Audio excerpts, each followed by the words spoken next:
pledge allegiance to the flag of the United States of America and to the republic for which it stands, one nation under God, indivisible, with liberty and justice for all. I'd like to welcome everyone to the October meeting of the Irondequoit Zoning Board of Appeals. Before we get underway, there's a few administrative details that I need to cover with everyone. First, the fire exit is located to your left. In the event of a fire, you will be notified by an announcement. If notified, please move in a calm and orderly fashion to the exit. Do not use the elevator. Use either the north or the south stairs to leave the building.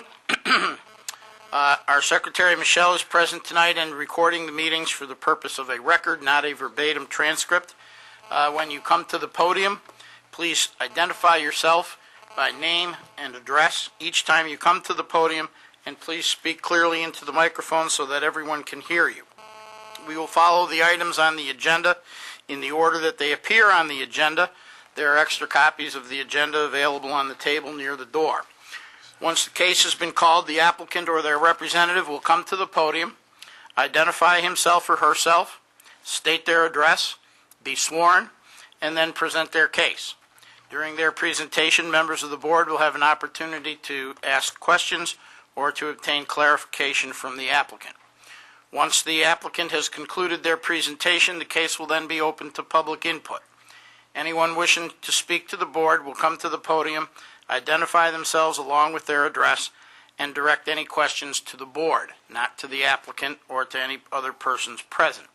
We will call people in the following order. We will call those first who wish to speak in support of the application. Then we will call those who wish to speak in opposition to the application. Then we will call those who wish to speak but aren't sure if they're either in support or in opposition to the application but want to speak for some other reason. Each person who speaks will be limited to a maximum of 5 minutes, as published in the public announcement of the hearing. Once all the input has been, you're also only allowed to come to the podium once. If you come to speak in favor of the application, you cannot come and speak in opposition to it or speak neither in opposition nor in support of the application. Once all the public input has been completed, then the applicant or their representative will be given the opportunity to respond to the input and comments and questions that arose during the public portion of the hearing. The case will then be closed and we will move on to the next case. Once all the cases have been heard, or in the event we get to 9 o'clock and have not concluded all the cases, the board will take a short recess, and once we have concluded with all the hearings, the board will then take a recess and return to deliberate each case in the order of the applicants that are still present. No further input is allowed during that point, but you're welcome to stay and listen to the deliberation. If you wish to leave, you can find out the results by calling the Planning and Zoning Department tomorrow morning after 9 a.m., or you can watch on TV. One last note, I'm wearing pink because this is Breast Cancer Awareness Month, and we should all be aware of that, especially given the impact that that has had locally on our town government within the last year. So if we could get underway with the first case. Thank you, Mr. Chair. First item on the agenda this evening is case number ZB 1310-1. Upon the matter of request by Vladimir Dzlewski.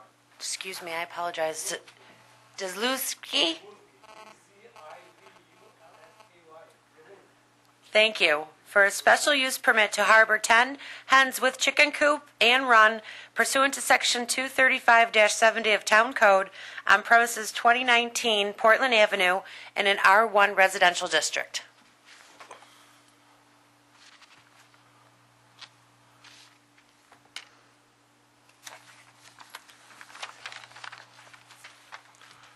Russell Mikulish and his son-in-law. His English is not well enough, so I'll be the one to answer the questions and translate for him. All right. Then let me first, you get a special swearing in. I need you to raise your right hand. Do you swear or affirm that you will faithfully and accurately translate without any editing or embellishment the comments that are made by the applicant and the comments that are made of the board from English to his language and from his language to English? Yes, sir, I do. Okay. Then we'll start with, I'll take my crack at it, Mr. Zavolsu? Yes. All right. You raise your right hand. Do you swear or affirm that everything you say tonight will be the truth, the whole truth, and nothing but the truth? Yes. Okay. You may proceed. I have 10 chicken because I'm like chicken because before I'm live Ukraine and I'm stay farmer. This house I bought couple of years is couple people tell me that this house is farm.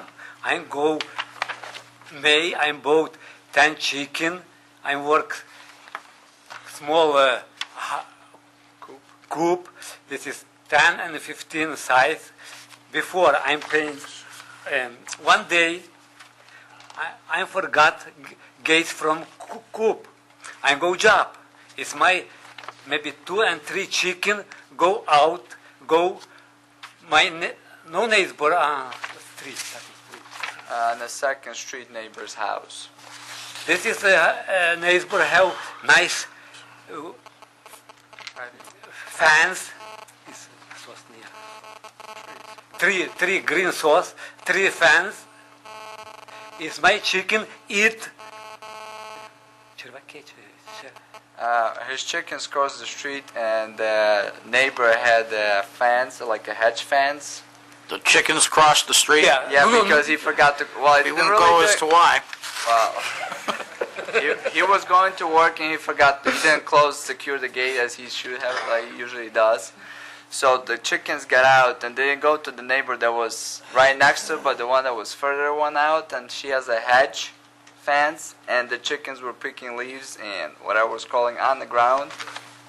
This neighbor give picture, go town.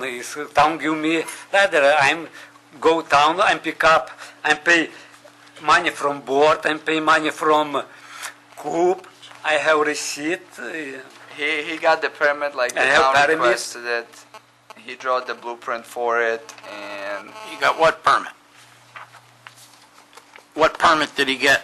well, the town sent him saying down around the course shed storage, how they should be, what the rules are. Right, for a So- shed. Yeah, the shed. Okay. So he draw his specific what he was building or how it is built already, and his shed is 200 square feet. It's actually 150 square feet. 10, 15. But the rule of a town around the court says if anything bigger than 200 square feet is considered as a private garage already. So whatever he has built is not really considered as anything. So there's no really specific permit or. But they told him to fill out the permit. He filled out the form and returned it. He The said. only thing we have in front of us is 10 chickens.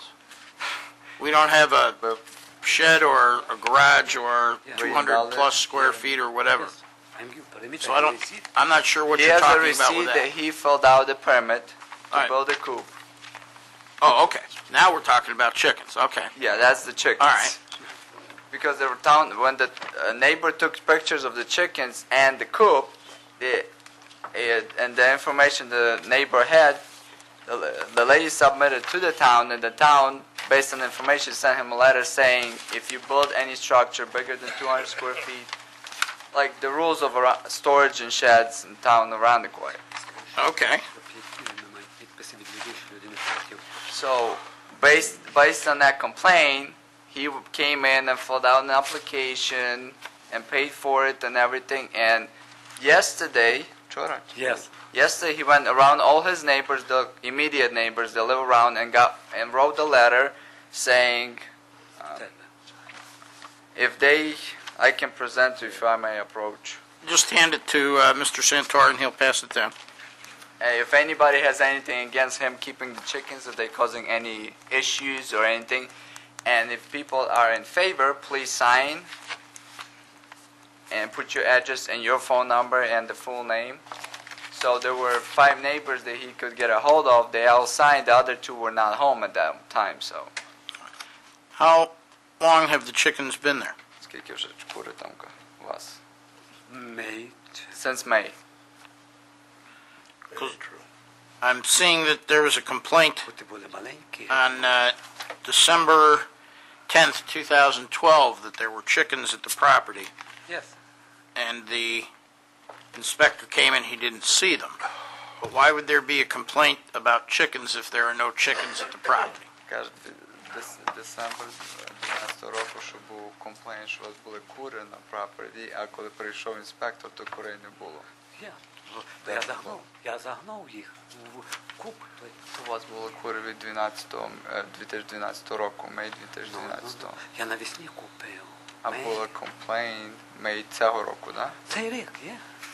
Well, you're saying the complaint was in 2012, right? December 10th, 2012, there was a complaint that there were 3 chickens and 1 rooster in clear view from the sidewalk, Що був один кур. and animal control has been out to the site and seen У the animals. 2012 році. This second day, I'm give my friends leave from Macedonia. Rooster. Yeah, Yeah. Rooster. I'm give rooster. I don't have more rooster. The issue was the rooster would wake up in the morning and wake everybody up. So when what they do. when the neighbor came and spoke to him, he got rid of the rooster. He took the rooster to Macedonia, Yeah, where his friend lives, owns the farm, and he gave it to him. So there's no rooster. There's nobody. Chickens don't wake up anybody. But my question was, how long have the chickens Скільки been вас at the кури вже property? були? The complaint goes back to December of 2012 That's about what the Maya rooster and купила. 3 chickens. And you're telling me they weren't there until А May. були, коли кажете, що кури купили в маю. Так. Маю 2012 чи Купив. чому, якщо кури... This wrong. No. Вони фотографії тато мають from Коли привезли з того з Теннессі? Я не знаю. Комплейн є на 2012 рік, Десембр. Ніхто не комплінує, не листа. Немає. Місто отримало комплейн. Мені не давали. А ви кажете, що ви купили мею, то каже, як то воно не сходиться. То пріоритет кури, типу, виходить, що ви кажете, то є неправда, тому що комплейн говорить зовсім друге. Що там було 3 курей і півень. Я маю.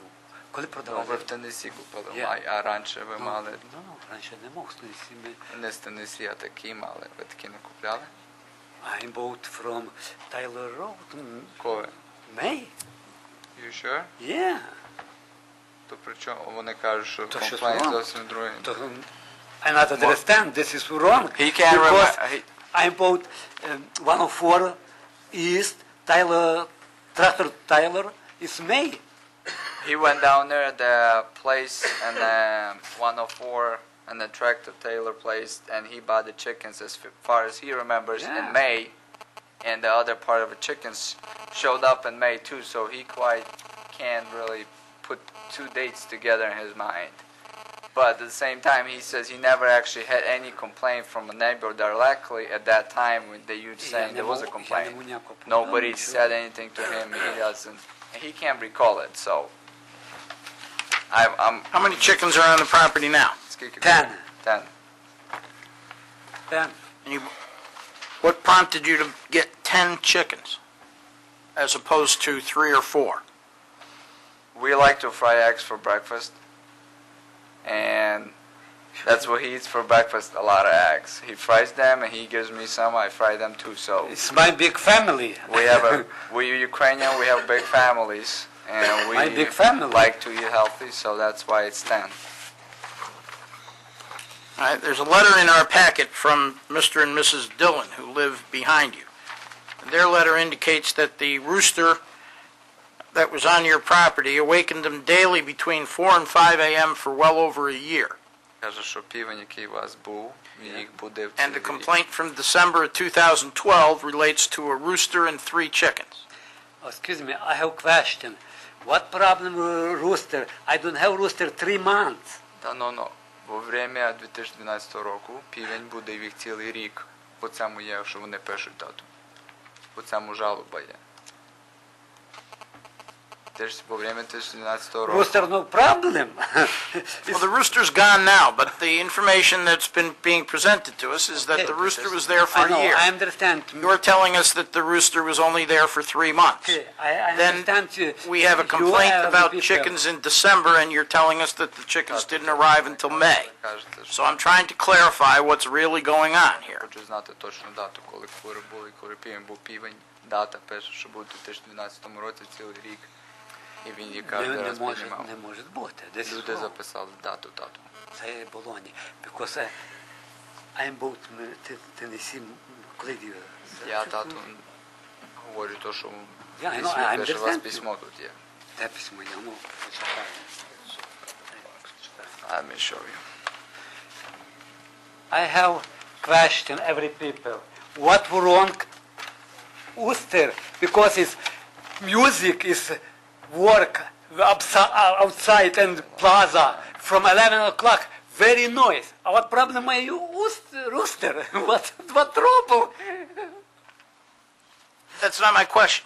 I'm not comparing the Хочу rooster to питати, music. Адрес питання маю. I'm asking how long was the rooster at the property, and how long have the chickens been at the property? The information in front of us from neighbors is that the rooster was there for a year. The information from other neighbors is that the chickens were there in December. You're telling us that the rooster was only there for 3 months, and that the chickens didn't arrive until May. Фотографію тут 12 року. Оце письмо пише, що було цілий рік їх буде, а другі говорять, що Десембр 12 року був півень, і їх буде теж. А чи він не може? Do Він you це have має. paper information Він має, should well? він- I not remember. What's that? Because this is not We have one complaint right here that from 87 Michelle Drive. It's not. It says well over a year. Right, The one that you're referring to, right? right. Оце каже, що більше, ніж рік нас півень буде між 4-5 годин утра. Якщо рахувати рік від сьогоднішньої дати, то переходить 12 рік, понімаєте? Зараз 13 рік. Я не можу. Може і мали дату. Ну, якщо мали, то просто скажіть. I not remember. If he doesn't remember if he had it, he's apologized. That's why one of the reasons why he got rid of the chickens. He can't remember. Because I don't have letter, town no give me. Town give me letter That's from. не стоїть. Last Вони рішать самі. All right, so you're not able to recall how long the rooster was Yes, there. he's apologizing for that's why And he you're got not it. able to recall when the chickens arrived. Well, he remembers the big. He got some of them in Mays from Tennessee, and the other ones he bought from the place and Alright. from 104 that store. And with dates for him, it's kind of tough at 59 years old. So Huh?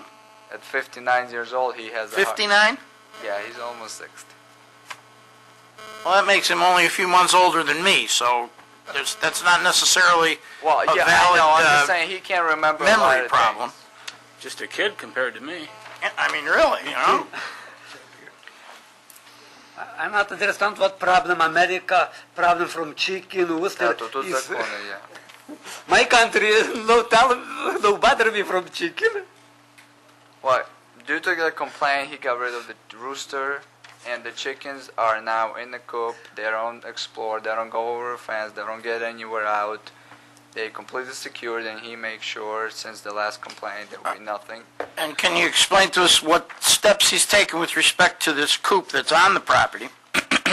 That's on the. How is it constructed? What's it constructed of? What steps has he taken to ensure that predator animals don't get into that area, can't get to the chickens? Фотографії вашого шеда. Які Ігор. What he did, he has a fence. Який у вас розмір? 6 feet. He has a fence 6 feet tall around the area where the. Я маю от fence Ну, є. фотографії, що Ігор вам дав. А тут. Yeah. Тут немає так. Є. Весь ви. Село. Це ні, це не фотографії. Там є. Має бути. Нема, Ігор тату ми був. фотографії. Ви в машині можемо? Ну, тут я вдів. Oh, yeah. Yeah. I got pictures right here. When he constructed it, it's 150 square feet, and the chickens don't get out. Йому все ось що я знаю. This is how it kind of looks like from the side profile. Believe me. І з того боку ще є повернене. А, ви крили їм врізали чи ні? You said it's 150 square feet? Well, yeah, it's a coop. 10-15. 10 by 15. Okay. I have a question. Yes. We all have this picture in our packets. Yes, sir. Aerial photograph? This one? Yeah. Yes. Now, if we hold it, just like you have it, this is the house in question, right? This is the house. Now, in the back, there's a outbuilding. Yes. Where is the chicken coop? When the outbuilding ends, there's Покажи a йому fenced це. in area. Кажи йому того село. Oh, In it's the to the, back, right where those trees are right here. And it runs along about 10 feet further from the edge of the building coming forward. And there's a fence, it's like a square. In there, right where those bushes, Is this what he's talking right here. okay, so it's in that back right Yeah, corner. it's in the back, it's, Yeah. yeah. It's in that area. When the chickens were out, was it this property that was affected right behind it?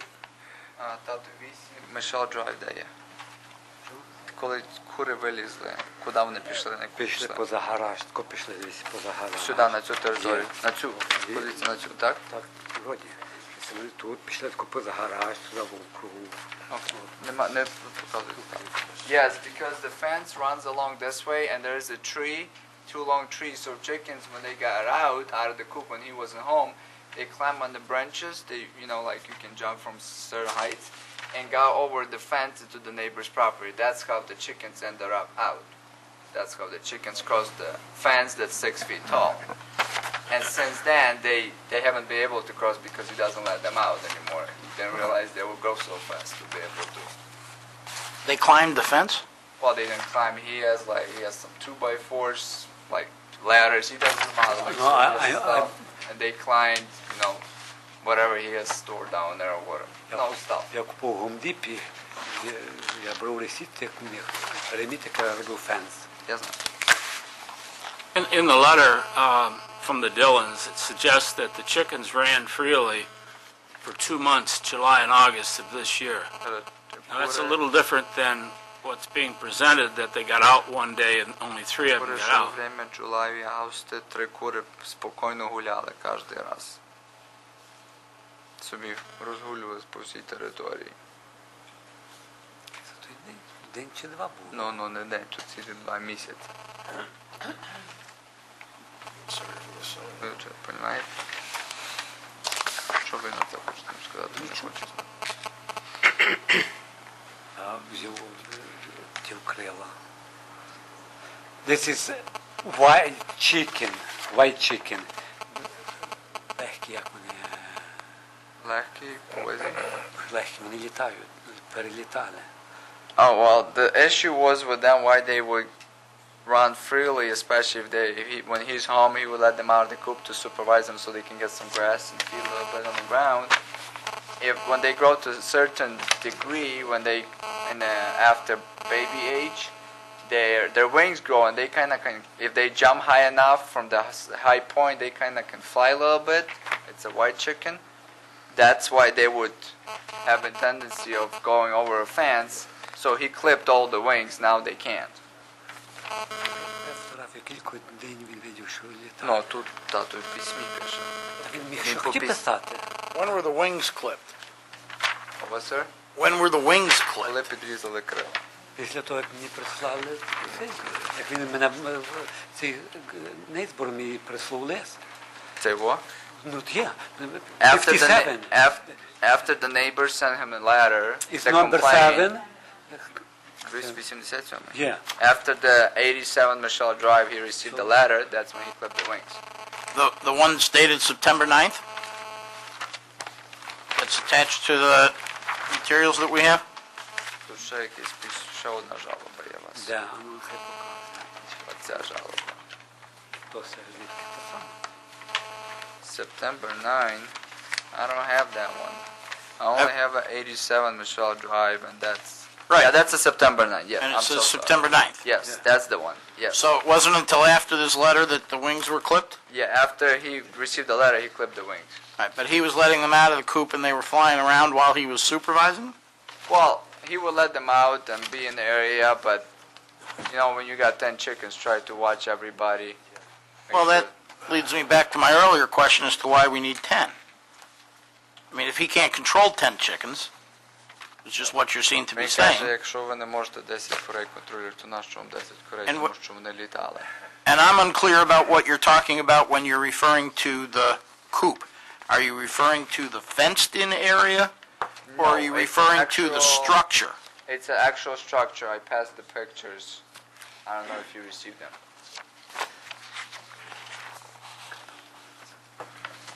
Від 19-го вони літають, скажи їм. Від 9-го.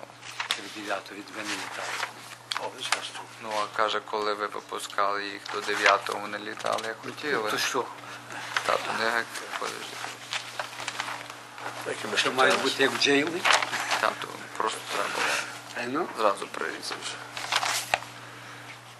мають бути в джейлі.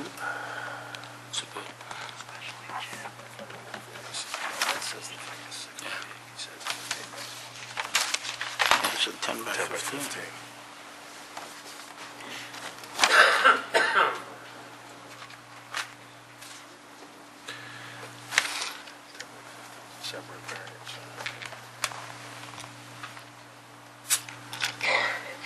And the diagram that's with the pictures Yes. shows a square, which I'm assuming is the coop, and it says 6 feet by 8 feet, which would be 48 That was square the feet. old one. And when he received the town around the core sheds and storage paper which describes how big can be before it will be considered as a private garage, it says up to 200 square feet you're allowed before it will be considered as a private garage. So Having 10 chickens at are these pictures the new one? yes, they were taken 2 days ago probably. Now, the other applicants who've been before us with applications for chicken coops have explained to us how they build the walls down, and they sink the walls into the ground to prevent predator animals from digging underneath and accessing the chickens from underneath, and that the coop itself then is elevated within the run area, and this doesn't look like there's anything that's going under the ground to keep predator animals А from він каже, digging, and а вашому не виглядає, що щось стоїть під землею, типу, що it appears as if this was put together with some scrap materials and some fencing. Щоб нічого не могло залізти, там поїсти. Каже, бо хто приходив раніше, вони ставили. Я поклав 4x4, поставив half-inch plywood on 2x4, 4x4. Так, щоб воно не Yeah, I залізло. go around Alright, this is 4x4 what he did, and he build says. two He put a 4x4 in the ground, and he used the plywood to and make build sure. 2x4 and put сітку таку видихали з двох боків. До землі, в землі, Ну. щоб не залізли, Ну, нічого нічого не. не ну, нічого не Ну, то він питає, що ви поклали, що ви I'm поставили. tell you, 4x4, you see? This He used the 4x4 to 4x4, cover plywood up half so inch. nothing will climb under. This put 4x4, 24 inches, give plywood, corner put 3x4, this one 3x4. And how far down in the ground did you put the plywood? Наскільки глибоко в землю плайвуд запхали, щоб нічого не залазило? Не спіч. 5 inch under 4x4. Під землю, скільки в землю воно 5 залізло? inch. 5 inches. You had mentioned earlier, I'm sorry to interrupt, Go ahead. but you had mentioned earlier that you had a permit for the shed, He filled out the paperwork for the permit, because that's what but he the did not paperwork- actually get a permit for this shed. He filled out the paperwork. I don't know whether he got it or not. I'm just... Okay. Ви получили якісь розрішення від He did not get it. строїти? Filled out the paperwork and he's here tonight. No, Otherwise, ne we don't issue сказала the да permit. можете But he's право already да built строите. Да. Correct. Покажите му Right. малото. Я заплатил. So as he, Our records go back to last summer that chickens appeared on the property. Говорит, ну, Our code violations go back to я заплатил за '03. перемет. Those No, deal with заплатили. working А on дозвіл cars. дали? right, my question is, did he apply for a shed, or did he apply for a chicken coop? He applied for chickens. For chickens, but not the coop? Correct. Okay, so the fact that he's built a, О, тепер It's a combination. I mean, he's had the coop and he had the chickens for about a year based on code complaints, but we could never see, catch the chickens. can't catch the until chickens. recently. Okay, I mean, it just doesn't look like, based on the pictures, that this coop is even in compliance with the way it's built. Is there a concern with the way it's built, Larry? Перемітове написали для курей. Have you seen I've it? seen pictures of it and it is not impressive. Right, so, That's he really, need- Does he need any permit for this shed that we're talking about, precisely. or is this a non-issue? And so the shed would have to be dealt with separately, either by staff if it's in compliance and it could be permitted, or depending upon the setback requirements and the construction of the shed. But really, that's not before the board. That's not what he's applied for. well, By shed, you mean the chicken coop? Chicken coop. I understand that part of it, but I guess it all leads up to how long the chickens have been there and how they've been taken care of and cared for. I think I would, again, anytime I give legal advice, I don't have an opinion with regard to the application, but it seems, based upon marshaling what's been discussed thus far, the question's been asked, it's been responded to as best it could be. I would advise the board then, based upon your inquiry and the answers that have been given, you simply have to judge the credibility of the applicant based upon the information you have from the town and the answers that have been proffered. So we're nothing to do with the chicken coop, we're just dealing with the chickens. That's all you've been asked to consider. The coop may very well be a separate issue regarding compliance with the town. Для курей це може бути зовсім віддільний вопрос, але вони зараз рішають за ваші кури, чи можна, чи не можна. Окей. What happens to the waste from 10 chickens? What is, how often do you clean these things? Кури, що з курей виходить, то есть, куди ж, ви як чистите, куди? Я закупую гарнера. He has a garden next, if you drive by his property. Yeah, I've seen it. Yeah, that's where he's using the waste to fertilize the ground, and he raises potatoes down there, tomatoes, and things like that. So he's using the waste from the chickens to Yes. fertilize food that you're growing and eating? Yes. Yes.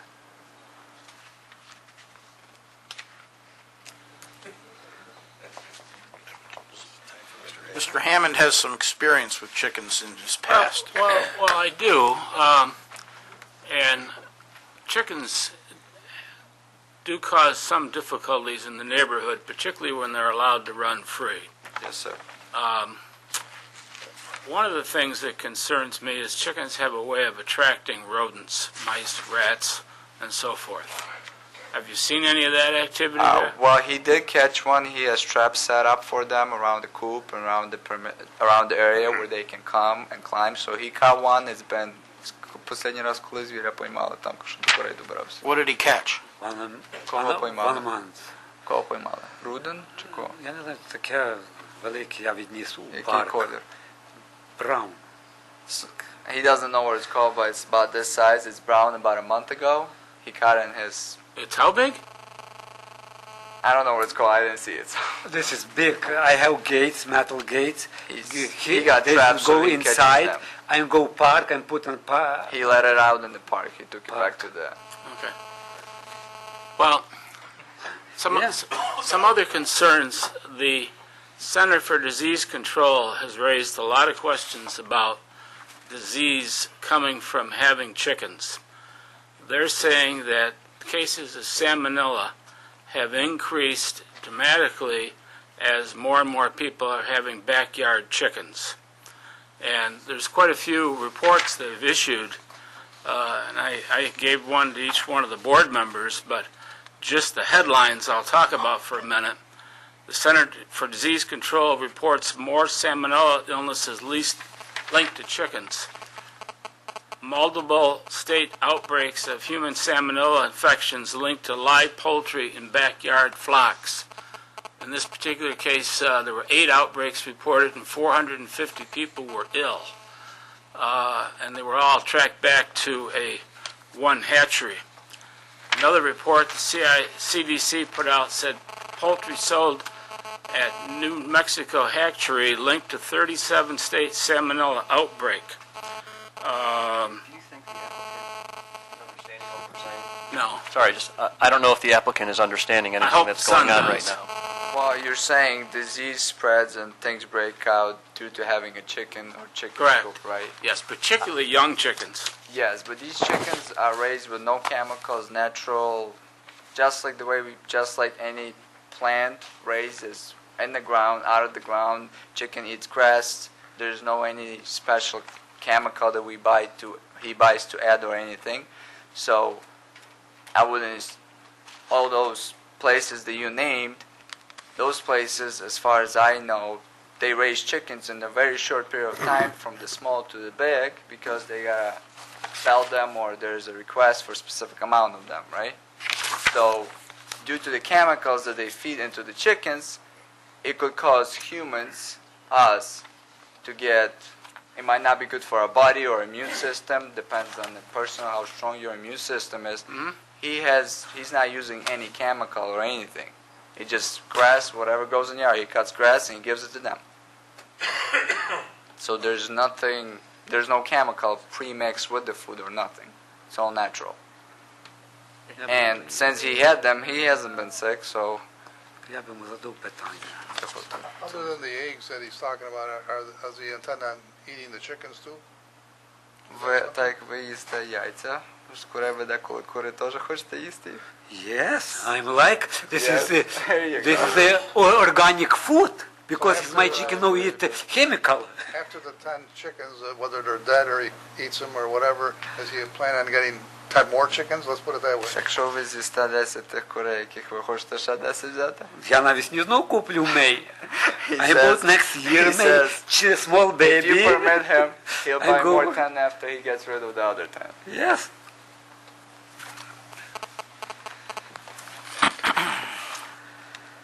Okay, I'm living west from the Koi, I'm paid high tax. Why? Тато не спорт. Anyone else have any other questions or of the applicant? Is there anyone here that wishes to speak in favor of this application? Is there anyone here that wishes to speak in opposition to this application? Step right up. Тато візьміть бумаги, відійдіть в сторону. Excuse me, board, does somebody have a cell phone near a microphone? Thank you.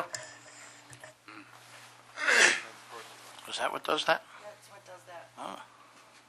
Good evening. My name is William Dillon. I live at 87 Michelle Drive, immediately behind the applicant's property. I can assure you, do I need to be sworn, Mr. Hammond? Nope. Okay. Only the applicants. All right. I can assure you that on many more than one occasion, over the period of July and August, chickens were running free in my backyard, in my front yard. I've cleaned chicken excrement off my patio, the same patio where my children and especially my grandchildren play. My grandson, who cuts my grass in the summer when I'm away, has been chased when he's in the backyard by chickens on at least 3 occasions. When I was home for a weekend in August, I found a hen, a full-grown hen, on my patio, perched up on my glider. The first complaint that I made to the town was in June of 2012. And that complaint arose from a phone call that I made to the department to find out whether it was permissible to have a rooster in the town. I was told then that it was not without a special permit and that there had been no special permit for 2019 Portland Avenue. So I was then told that a letter would go to that owner directing him to either apply for a special use permit or to remove the rooster. That rooster existed until this summer. And I believe, and it's my information and understanding, that that rooster was removed by the applicant only after the code compliance officer had a contact with him and told him he would be cited for the rooster. And I believe that to be correct. He then removed the rooster, but the chickens have then been running free. Now, I can honestly tell you, and I would not exaggerate, that I've not seen the chickens in the last several weeks. But I do know that through July and August, those chickens roamed freely. It was not one occasion when a door was forgotten to be closed. It was not that at all. It's been numerous occasions. It's an unhealthy situation. It's an illegal situation. And the gentleman is only complying now because he's been compelled to do so, in my personal opinion, after a number of complaints from myself and others. I have two questions for you, sir. Yes. Question number one, if he were to keep the chickens enclosed, would your objections remain? Given my history and my experience, I would not have confidence that those chickens would stay enclosed. To my question, though, if you were to keep them enclosed, If they were to be... would you still have objections? As long as they did not get out, no. Okay. And then the second question is, and if this is personally enough to get into it, has anybody in your family gotten sick from any of the chickens or been bitten by them or anything like At that? this point, no. Okay, thanks.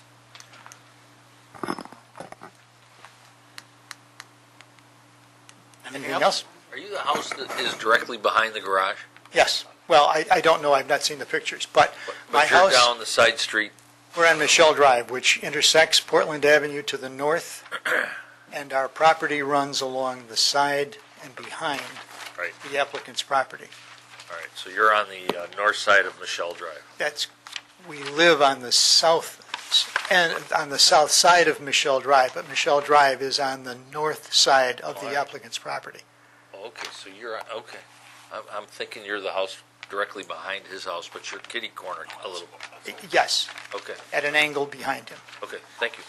So if the variance was passed and a stipulation was put in that if any of those chickens got out again, that the variance would be revoked or it would be denied, is that something you would agree with?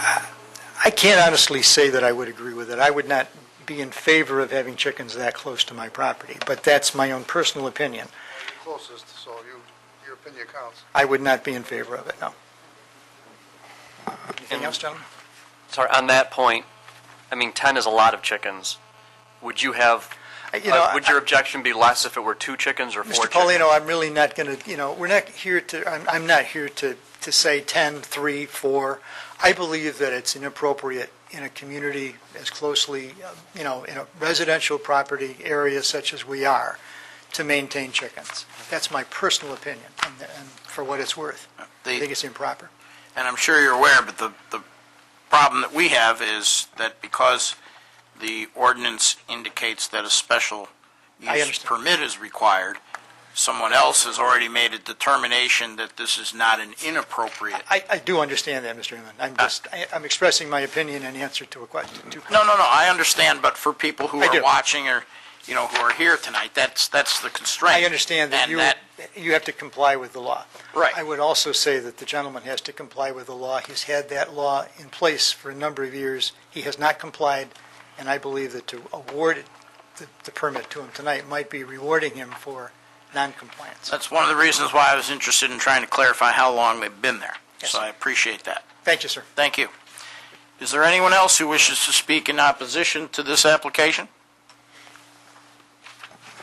Is there anyone who wishes to speak with respect to this application? Is there anything that the applicant wishes to add?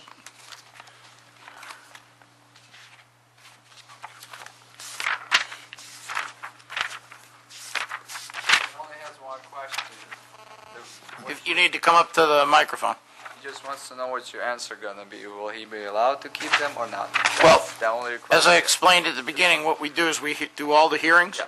then we'll take a break, then we'll come back, and then we'll deliberate and make decisions. If he's still here, since he was first on the agenda, he would be the first case that we would decide. All right. If he leaves, which he's free to do, we will put it first on the list of those cases where the applicants aren't still here, but we'll make a decision one way or another tonight, and he can find out tomorrow morning or by watching on television at home.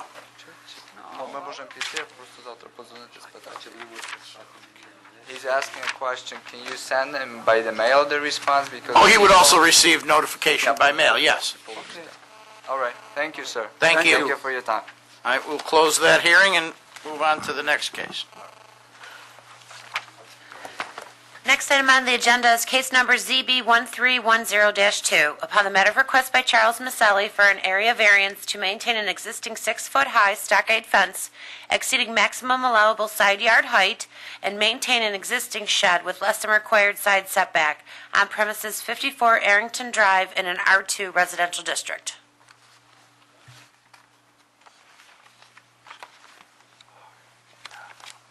Good evening.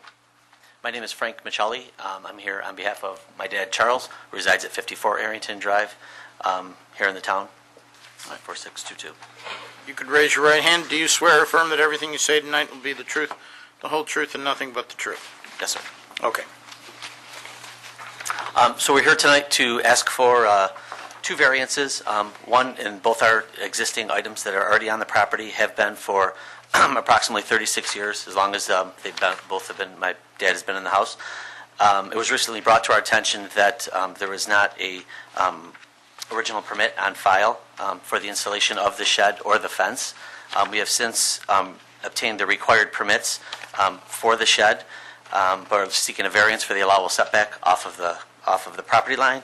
And in addition to the fence, we have already received the permit for the fence, but looking for the variance for 7 sections that appear to be in question for the fence. And it appears the question becomes which direction the front of the house actually faces. The address is on Arrington Drive, which faces the south.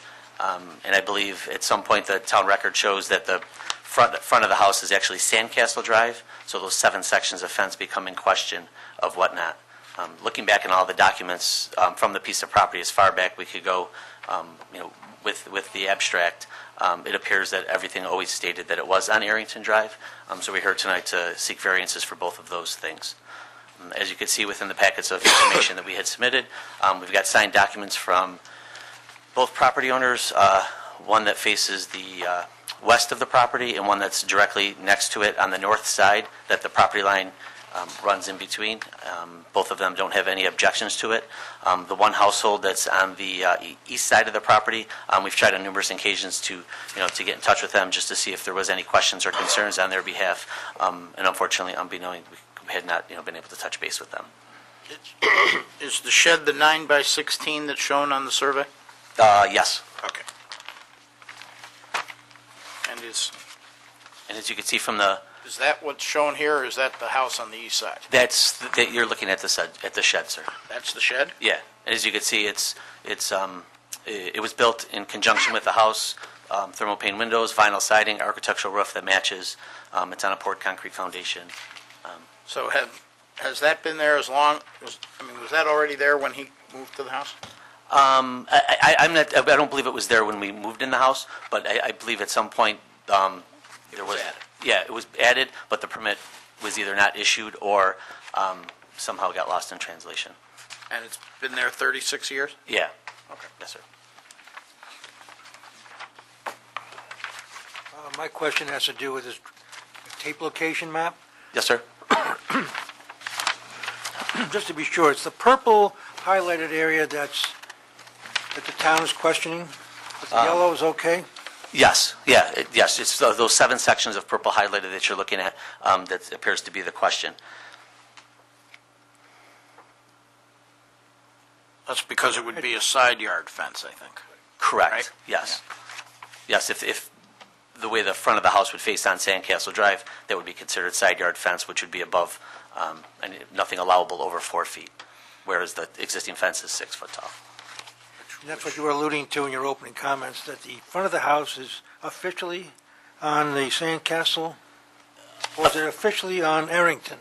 Officially, through all the documents that we have, the house is on Arrington Drive, so that would be the rear.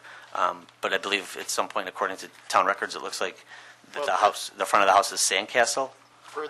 And correct me if I'm wrong, but I believe that for corner lots, the town code defines the front of the house as being the narrower of the two dimensions. Okay. So because it's narrower on Sandcastle, even though the address is Arrington, and even though you use it as if it's fronting on Arrington, it's Sandcastle. But if it fronted on Arrington, then I don't believe there'd be a problem with you having the fence that you have. Understood. Is that right? Correct. All right. And this is a common problem that we have on every corner lot. We had one last month. Right, so it's not unique to his situation. And I did check the records, and the shed type structure has been there since approximately 1975, and the fence was installed in approximately 1977. And because I thought it predated code, but it didn't predate code. It's pretty close. 1964 was code. But there were town records showing they were there? Yes. Okay. And what determined the problem? Was there a complaint, or is it just something that code enforcement noticed? To our knowledge, it was a letter from code enforcement. It was a letter from code enforcement. I saw it today at the town hall. Yeah. And then I noticed you have two neighbors that don't mind it. No, not at all. And those were the signed documents, I believe, that we had sent along with One the neighbor packet. says he benefits from it. Actually closes off side of his yard, so yes. May I say something? Whatever you'd like. Okay. I have no entrance door on Sandcastle. And when we check your records, there is no such address as number 6, Sandcastle. It starts with number 9. Right. Because I went to the tax office this morning. Okay. Okay? I think that's it. That's all. Thank you. Thank you very much. Is there anyone who wishes to speak in favor of this application? Is there anyone who wishes to speak in opposition to this application? Is there anyone that wishes to speak with respect to this application? We'll close the hearing with respect to that matter. Thank you, sir.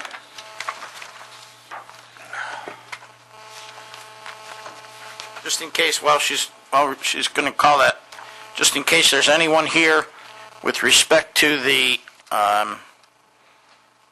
matter at on Avondale, I think it's 230 Avondale, that case, with the owner's permission and the applicant's permission has been adjourned to November, so if you're here with respect to that matter, we're not going to be hearing that tonight.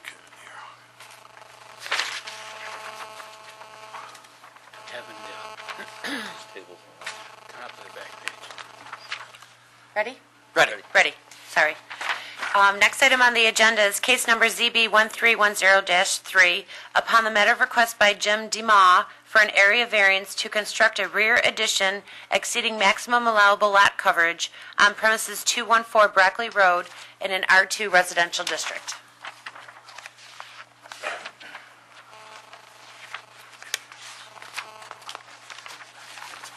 Good evening. Evening. I'm Jim DeMaw. I reside at 214 Brockley Road here in Rochester. I'm asking for a variance to put an addition on the back of my house. Could you raise your right hand? Sorry. That's all right. I'm never sure where to exactly cut in. Do you swear or affirm that everything you say tonight will be the truth, the whole truth, and nothing but the truth? I do. Okay. Looking to put an addition on the back of my home. This has been a banner year for me. I got 25 years with my current employer, and I also just made my last payment on the house, so I can afford an addition. This is the place I want to retire, Rondequoit. And I understand from your letter you have a grandchild residing with you now I also? have a grandchild with me that's been living with me for 5 years now. I have another grandchild who I babysit twice a week. My lifestyle has changed. Little kids need a lot of extra room. Yes, they do. It'd be nice to have the family get together in a kitchen instead of spread out throughout the dining room, you know? Mm-hmm. Also, I want to bring the laundry room upstairs so we don't have to deal with the stairs in our later years. And most of what you're proposing, as I recollect from stepping by the other day, wouldn't even be visible from the road? No, sir. The addition is all in the backyard. I'm asking for a little bit more than I'm allowed, I believe. I've spoken to both neighbors on both sides of me. They don't have any problems. It also appeared to me that your house is one of the smallest ones in the neighborhood. Looks small, but it's good size on the inside. Yeah, I mean, it's one story. There are several two-story houses in the neighborhood, and Yeah, it is one of the smaller ones on the block. okay.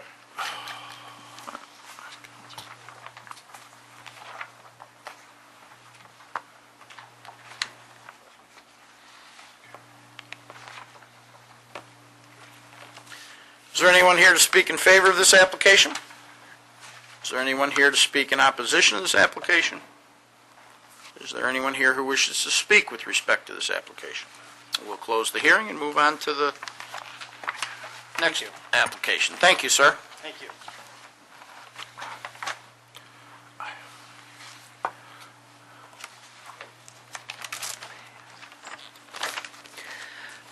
Next item on the agenda is case number ZB 1310-4.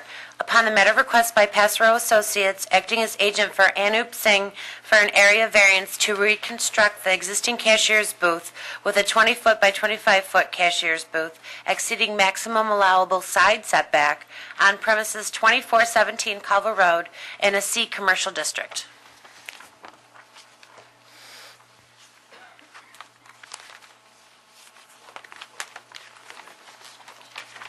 Swear affirm that everything you say tonight will be the truth, the whole truth, and nothing but the truth? I do. My name is Joe Jacobs. I'm with Passero Associates, and I'm representing the St. Paul Culver convenience store, Anup Singh. He currently owns a gas station located at 2417 Culver Road. It's at the southwest intersection of Echo Street and Culver. Last week we went for planning board approval, site plan approval. We received conditional approval based on our submittal. The applicant currently has an 8 by 12 existing cashier's kiosk. He's replacing it with a 20 by 25 kiosk. The reason being is that currently customers have to stand on the exterior of the 8 by 12 kiosk and pay. The larger increased size of the booth will allow for customers to come indoors to pay. That especially works well in the winter. The current kiosk has an existing nonconformance on the side corner, or depending on how you read it, the front corner setback. We are currently seeking two variances, one for the new building for the front setback and the front corner setback. Part of the planning board approval and part of the conditional approval was we're making some miscellaneous site improvements, namely being we're beautifying the Echo Street right-of-way with some additional landscaping. Part of the conditions also, we are providing more additional screenage in the form of a 6-foot board-on-board fence on the south property line. The existing shed, if you'll notice, at the northeast corner of the property is going to be removed, and we're going to add green space. A new shed is going to be located in the southwest corner. Also part of the planning board conditional approval is we're going to have another additional 6-foot board-on-board fence to provide a corral for a trash enclosure. Where will that be? That will be located on the south side of the proposed shed. It'll be located in... You can feel free to hold that up and point to show us what absolutely. you're talking about. It'll be adjacent to the shed. Okay. It'll be right where the garbage tote location, where it'll be. Oh, okay, I see that now. It'll be right around that dotted square. Okay. I do want to bring to the attention of the board that the existing structure and the proposed structure are both going to be located beneath the existing canopy canopy for the gas station.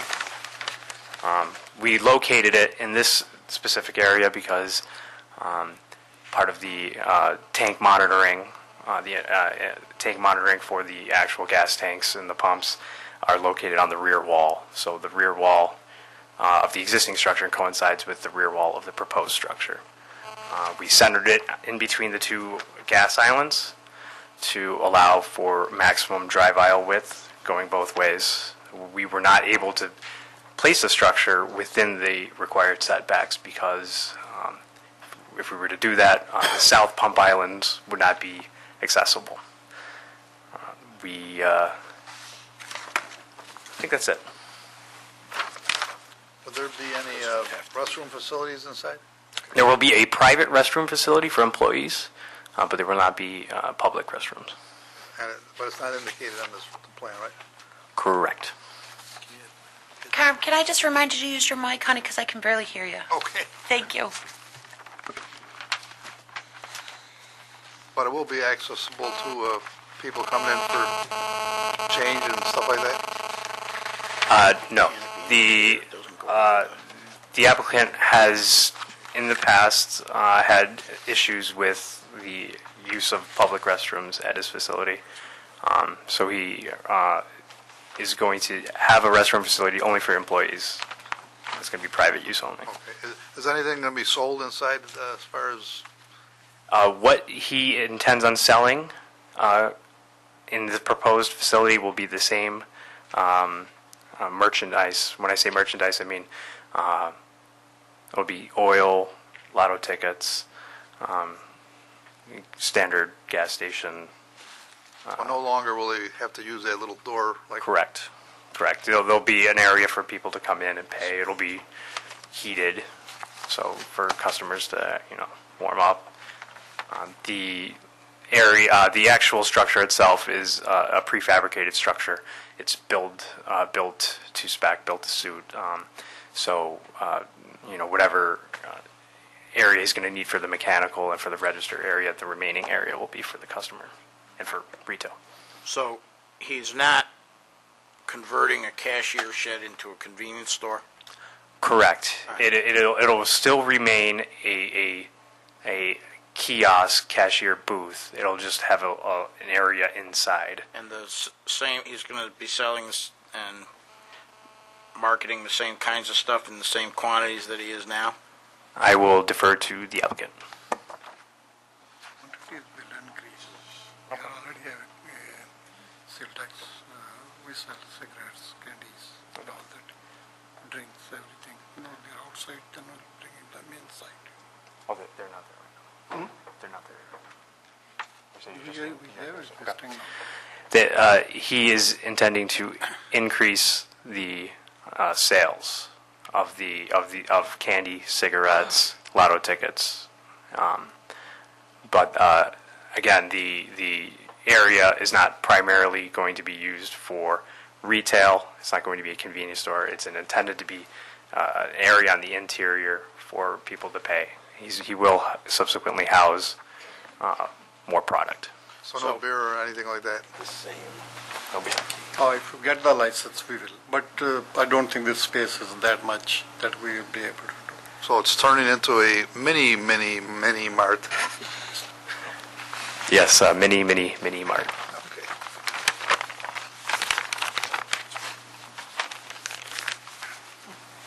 And if I'm looking at the plans right, the roof canopy isn't going to be changed at all? Correct. So there's 3 pumps that don't have any shelter? There are 3 pumps or pump islands that are located outside of the footprint of the canopy. So that's going to remain the same then? Correct.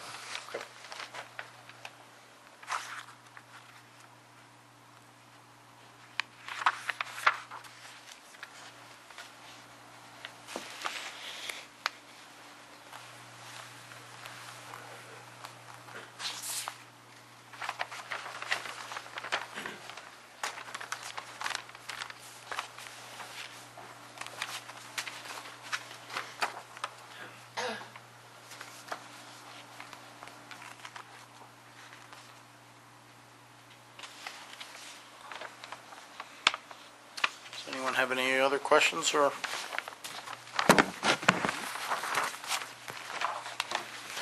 Is there anyone here to speak in favor of this application?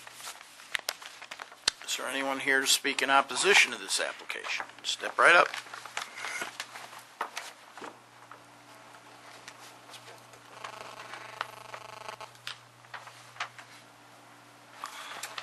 Linda Waters, 2403 Culver Road. You could pull that microphone closer and speak. Linda Waters, 2403 Culver Road, next door to Refiners.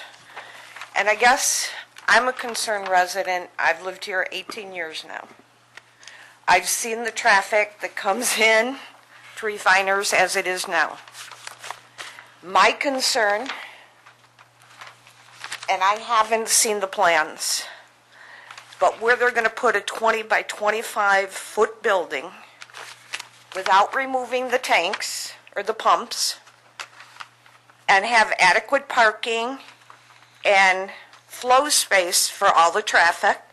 As it is, it's very hard on Culver Road getting in and out, especially on Sundays when they have their sale. There's cars all over. But Echo Street too, I've seen get congested. Have buses pulling in, have vehicles trailing boats, trailers. So you expand the building. I guess my concern is flow of traffic in the neighborhood, but also in the gas station. And I was told that it was going to be a convenience store when I first questioned you about what was going on. So my concern is, you got people at the pumps, you got people that are going to want to park, run into the store, get their lottery tickets. So again, flow of traffic in there. This is what it looks now. And you're going to expand it out the front. Well, out the front is where all the traffic comes in Culver Road. So again, my concern also, you expand that, the aisles already are pretty narrow to pull up and get gas at the pumps. So if you're expanding the building, and like I said, I've seen some pretty big vehicles pulling in there with all sorts of things. Being the neighbor next door or the one behind, what happens when one of those vehicles hit those pumps because there's not enough area for the kind of traffic and everything else that's going to be going on there now. So again, I'm a concerned citizen, not just for my safety, but also for people that are going to be using this traffic on Culver Road. I've seen accidents out in front of my house over the 18 years. People pulling in, not watching. Here's a car, okay? This was taken this afternoon as it was raining. Should be in and out. Cars pulling out in the middle of the Culver Road entrance. So again, I'm concerned about the traffic, the safety, and just what's going to go on now. Can you hand that picture to Mr. Santoro so we can all see it? Thanks.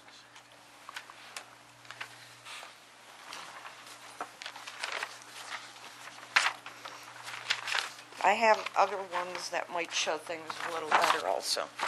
But again, it's just my concern, the traffic that already exists there, how much worse it's going to get.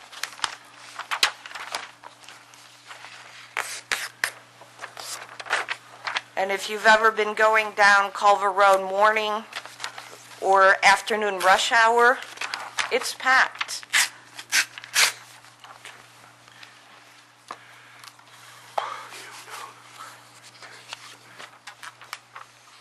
I mean, I understand that everybody wants to make the place look better.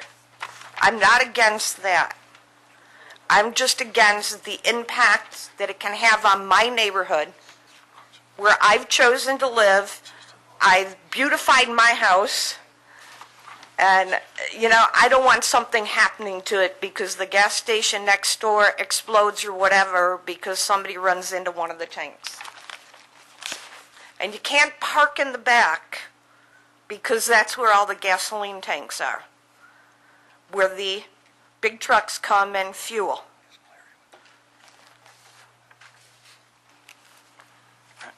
Thank you. Is there anyone else that wishes to speak in opposition to this application? Is there anyone that wishes to speak with respect to this application? Okay. Not sure if he's for or against.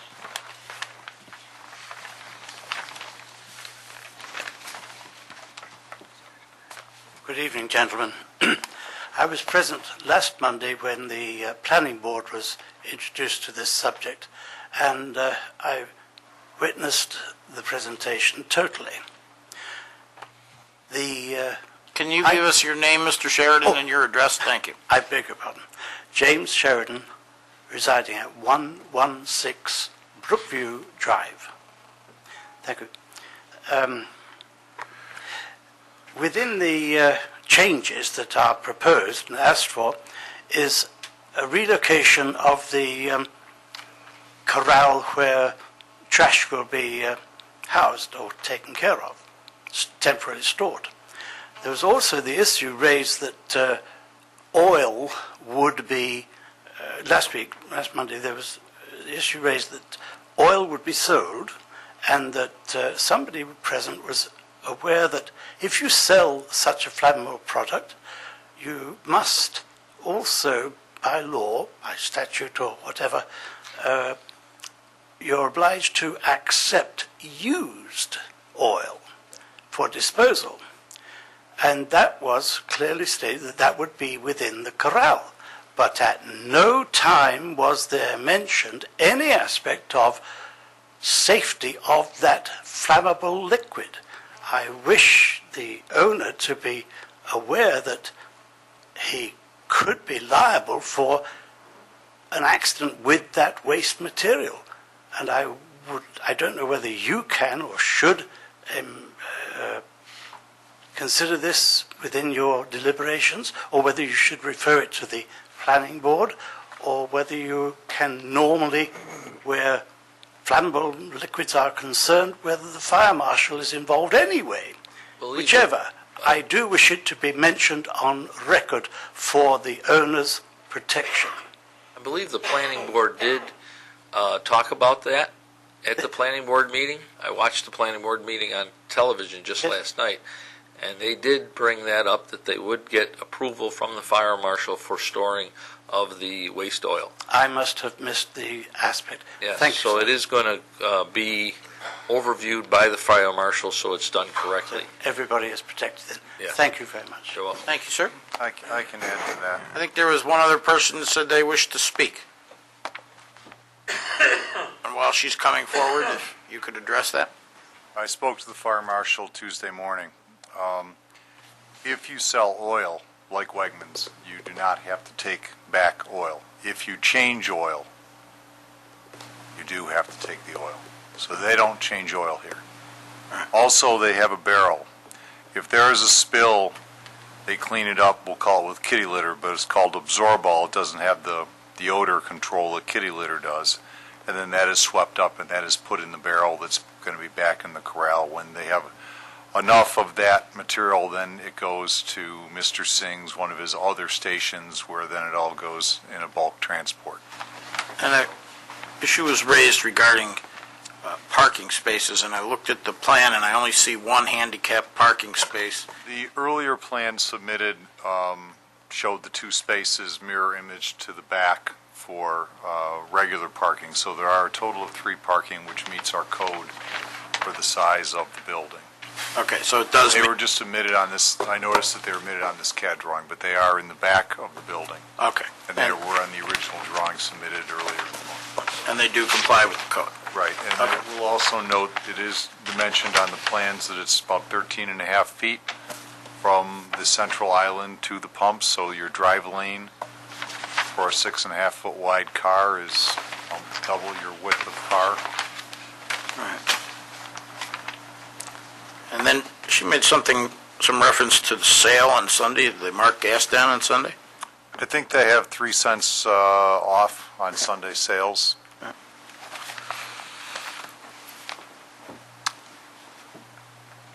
I see that you're here now. Yeah. You could give us your name and address, please? Nancy Sanchez, 488 Crossfield Road. I live directly behind Refiners. I am also concerned about the increase in the traffic. Building a new building, as long as it's not technically a convenience store, I understand that they're going to come in and sell things, it's fine. But there's going to be an increased traffic. I mean, I put up with the noise, I put up with the smell, the fumes from the car, the gasoline. My concern is where the dumpster is going, because my property is right there. I barbecue back there. We sit out. I don't know, and anybody's been close to a dumpster, but they smell.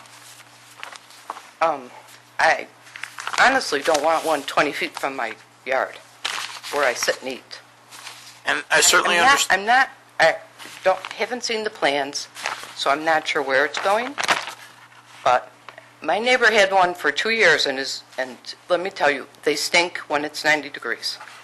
And I certainly understand your concern about that. The only thing I can tell you is that that's not what's in front of us. What's in front of us is... I didn't see the plan, so I don't know where it's going. It's quite a bit away from you're over here. This is your house. Chairman Hinman, what was presented to the planning board is this is going to be a blue tote. This is where the dumpster The volume of trash they produce is a blue tote. All right, so it's not going to be a dumpster, it's just going to be like a regular-sized tote, like a residential house would have? Same as you and I both have, and it can also be kept in the shed. You're quite a bit away, so he's the one that's the one. Why don't you make... Ma'am? Oh, okay. Mr. Henninger was pointing out that he was clarifying for us that there's not going to be a dumpster, it's going to be a regular-sized tote like you have at your house, or most people have at their house, and it can also be stored inside the shed in addition to being stored outside in the fenced-in area. So It's inside, my recollection, correct me if I'm wrong, from the planning board, is that it will be put inside the enclosed shed. Plus, it's a considerable, I showed her where the house is. It's more behind my vacant house next to me. Okay. All right. Well, thank you for sharing your concerns. Thank you. Is there anyone else that wishes to speak with respect to this application? Come right up. You'd give us your name and address, please.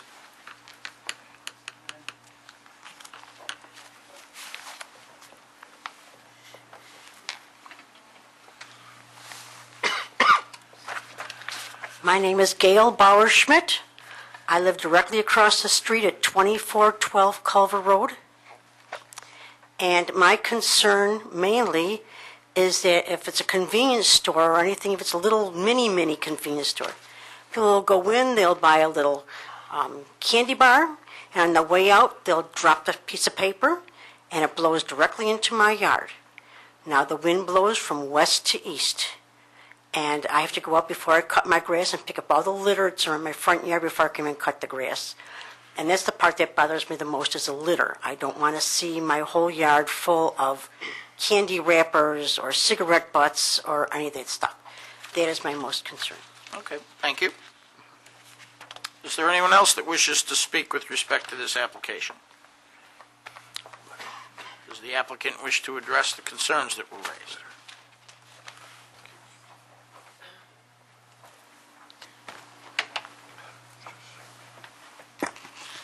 With respect to traffic, I do want to let the board know that part of the submission to the planning board was we did an auto turn analysis for the area at the back of the gas station to check to see the suppliers had adequate space and to see if we could lose some additional impervious area.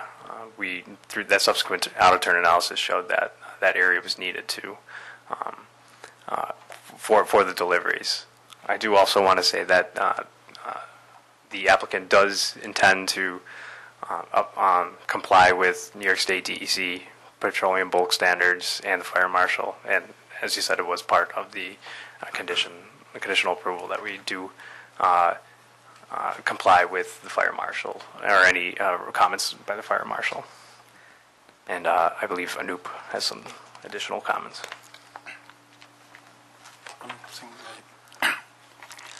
This station, as far as I know, this is the oldest station in Arundiquid.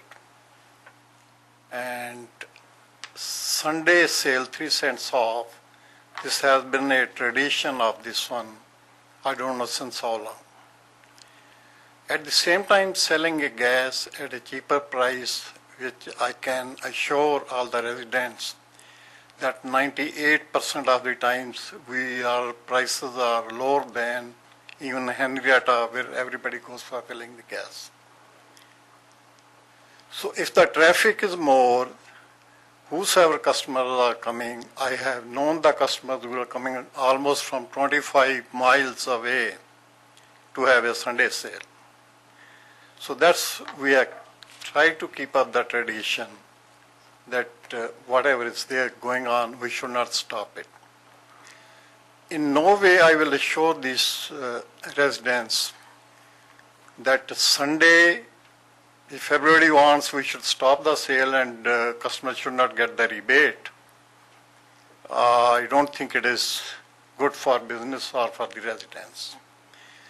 And the traffic with the small kiosk is not going to increase anymore. These are the same customers. Nobody is going to come forward just to buy a candy or pack of cigarette. It is the same customers which are coming every day, every time, since years.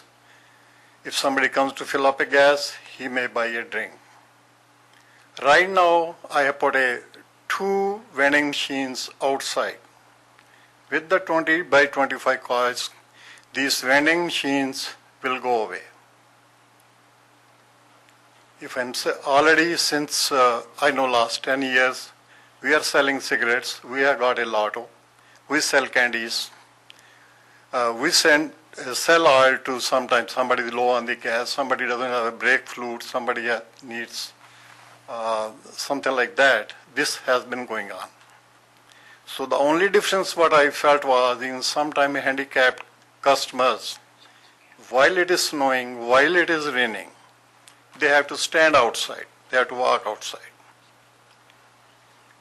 Though I don't think there is any station at the present in Rochester around which is surviving only on the gas. We are the only one station left in Arundiquid. And running the station on gas we have been going to last 3 years. Last year, the business loss was $35,000. So why I came up with the idea that we should have at least we should make some money to survive. When I bought this station in 2003, we were selling 140,000 gallons per month. Today we are down to 40,000 gallons. How many? 40,000 gallons. From 140 to 40? 40,000. So the choice for me is I got 3 employees. Either I have to shut it down, think somewhere else, or I have to make some money to keep my employees. I hope board will consider our request considerably. Regarding my neighbor, I will still refer with Fire Marshal. All gas stations are supposed to have a fencing as per the code. Our fencing is still intact at the west side of our property. But with our neighbor, they used to have a problem because they didn't have a space enough even to back up in the winter. We did allow her to cross to our property and use parking for our guests, for our parties, anyway she likes. This we have been continuing last 10 years. So as for the code, there was a fencing. There is still metal fencing is, but there have been some encroachment from my property. The trees, the shrubs, they are all on our side of the property. So I will be approaching town also so that we can have a demarcation of our boundary between this And I shall propose that as per the fire code, we have to put the fencing all along, so that no garbage, nothing will go to my neighbor. So whatever is on my property, we will take care of the cleaning. We do take care of our cleaning. Thank you. Thank you. All right, we'll close the hearing with respect to that case. Okay. I would just like to add, we did receive comments from Monroe County Department of Planning, and Monroe County DOT's made no comment regarding traffic. The first comment was their standard comment about monumentation in the work area, which is not applicable. And their second was to confirm that no work would be done in the county right-of-way of Culver Road, which is the case. Thank you.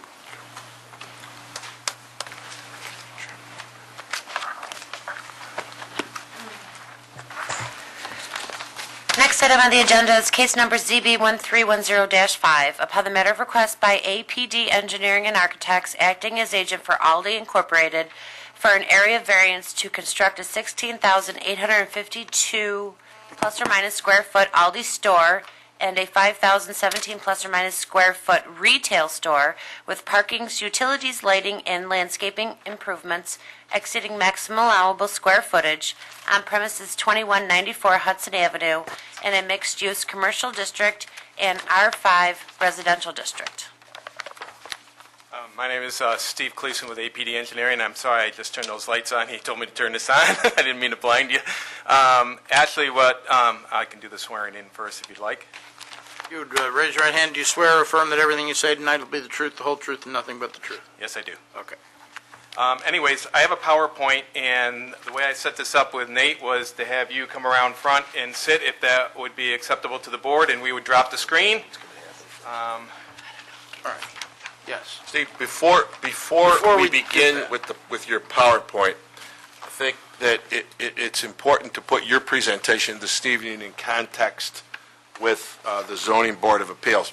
I think you're all aware of the fact that this matter was before the Planning Board at their previous meeting, and the Planning Board is treating this matter as an unlisted action. But what they have done is requested, or I think that it was pre-agreed between the applicant and the town staff that a full EAF would be submitted as opposed to the short form. When that was done, and that was done so that the Planning Board would simply have more information to deal with in considering the application. When that was done, a decision was made, or I think what occurred as a result of the full EAF was that any interested agencies needed to be contacted to determine lead agency status. And that occurred prior to the last meeting, and there's a 30-day wait period for those agencies to agree with regard to lead agencies. You are one of the interested agencies. So one of the considerations that you'll make tonight is whether you defer back to the Planning Board for lead agency. Since SECOR then wouldn't be determined, they're not going to determine significance until lead agency is determined. So for you to act on this application tonight would be premature. Okay? So what we're going to do, though, since the matter was already advertised before the decision was made by the Planning Board, and part of the advertisement was to solicit for public input, we didn't want those who wanted to make public input come here today and be turned away. So I spoke to the chairman and the staff, and we agreed that as an understanding that people are interested in this and they want to speak, you'll receive a presentation so you understand and have a context of what's being requested. Then we can open the public hearing with your agreement, so that those people who are interested have an opportunity to speak to you because they're here tonight. What the Planning Board did, and I would recommend that the board do it, and again, I don't have an opinion with regard to whether the application should be granted or not, but the public hearing was left open. And I think that would not be a bad idea for this board as well, because you're really it's a concession to the people who are coming in. But there may be information, particularly after the 30-day period, and once significance is determined, there may be more information that's made available. So if more information is learned and the public who's appeared at this evening's public hearing wants to revisit an issue or a new issue, you leave the public hearing open. And I know that the applicant would agree to defer on this particular matter until such time as it's appropriate to be heard. Having said that, I will defer to the movies. And I'd like to just add... One question I have for our attorney, could the zoning board become the lead agency? You could request if you want to. Now, let me read something to you with regard to who the appropriate lead agency should be. And again, I'm not taking a position with regard to this. This is Chapter 235 of the zoning law, which this portion was enacted, I believe, in 1994, regarding the MUC district, the mixed-use commercial district. In the design guidelines at Section 30.02 recite that the mixed-use zoning district guidelines for each specific district shall serve as a guide to the interpretation of the article, Section 235, and assisting in the preparation and review of detailed plans for development of that zoning district. Here's the important sentence. Conformance to the design guidelines will be subject to review by the planning board. So, in the context of an overall site plan development, and particularly with regard to the mixed-use commercial district, the town's code enacted in 1994 defers a lot of the design criteria and overview to the planning board. So it's my understanding that that's the basis for the planning board requesting lead agency status and sending the 30-day notice to each of the interested agencies. So if I'm to understand correctly, we're not to take a vote on this because the planning board has not yet determined their lead agency. Right, and I know that the chairman will poll the board with regard to whether you defer lead agency status from the Zoning Board of Appeals to the planning board. So if we did, not to interrupt, but if we did defer to the planning board, could we still make a vote on this subject tonight? No, because SECOR would not yet be completed. You can't move forward till SECOR is completed, and lead agency status has to be determined first. For the board, the other involved agencies include the town board, and I sent a letter to Supervisor Drizio, as I sent a letter to Chairman Hinman. It also includes Monroe County DOT, so a letter was sent to Terry Rice. It includes Monroe County Department of Planning. And they have up to 30 days to sign the letter and say that they're not interested in doing the planning board's job. Other interested agencies include Monroe County Water Authority and Monroe County Department of Health. They are strictly interested. They are not involved.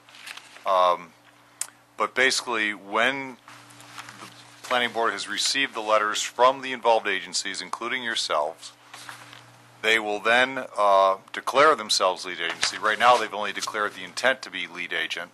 They will declare themselves lead agency. Then they can take up the seeker issue, and after they've taken up the seeker issue, or until they take up the seeker issue, they couldn't issue a preliminary or a final site plan approval, and it will come back to you for the variances that Mr. Cleason will be presenting tonight, and it will also then go to the town board for dedication of the road and things like that. So, was there a reason? You said they took a vote to be intending to be the lead agent. Was there a particular reason they didn't take the vote to be the lead agent? Because we elected to go, it's an unlisted action, and you can either be a coordinated review or an uncoordinated review. Typically, when you have a seeker involved, it's an uncoordinated review. You don't ask any other agencies if they want to do your job. We elected to go with the more onerous coordinated review and poll Monroe County DOT, Monroe County Department of Planning, and of course yourselves and the town board, because that's just proper protocol. Okay, so you're basically asking everybody involved whether they want to be basically do the planning board, do the planning board's environmental review. Mike, it was a decision that was made. The appropriate section says that for unlisted actions, the short form EAS must be used to determine significance. Okay. However, an agency may instead use a full EAF, the long for an unlisted action if the short would not provide them with sufficient information or on which to base the determination of significance.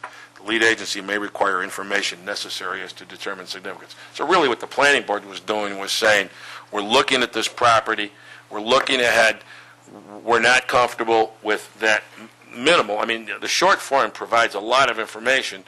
The longer form provides the information in greater detail and gives them an opportunity to request more information as they deem necessary for significance. So our vote tonight, would that include us saying it's okay for the planning board to take lead? That is the only determination based upon the status in front of the planning board that would be appropriate for you to make tonight. Yep. Okay. Thank you. Secret. See our movie. We're gonna step down and take seats in the front. If I could make one additional point of clarification, which may help at the end of this this portion of the public hearing, whatever the board determines to do at the end, is to, since this will not have any, other than the seeker motion, a clarification on if there'll be any discussion after the close or the whatever you're going to do with the public hearing. The only reason I'm saying there may be people waiting, if there isn't going to be any discussion, and me personally, I'd be interested if there isn't going to be any, then people could leave because they know that it would actually occur at this next meeting. Yeah. I think that's the intent. My understanding is that's the intention of the board. Okay. Thank you.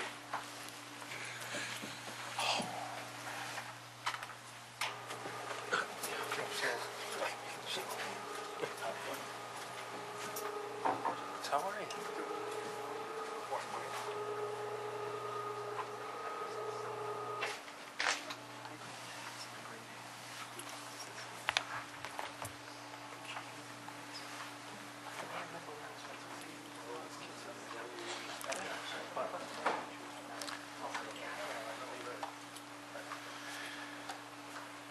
All right, again, my name is Steve Cleason. I'm with APD Engineering. I'm the president there. Tonight's presentation is drawn back for some of the people that were at the planning board. This is not going to include items outside of what the zoning board is looking at, and the zoning board is reviewing the variances. Therefore, I'm not going to be discussing stormwater. I'm not going to be discussing traffic and some of the other issues that were discussed at length at the previous public hearing. Again, those would be items that we would feel would be something that go back to the planning board and outside of the zoning board's preference. And obviously, you have the right to say what you want to, but I'm just saying that my presentation is not going to go into depth of that.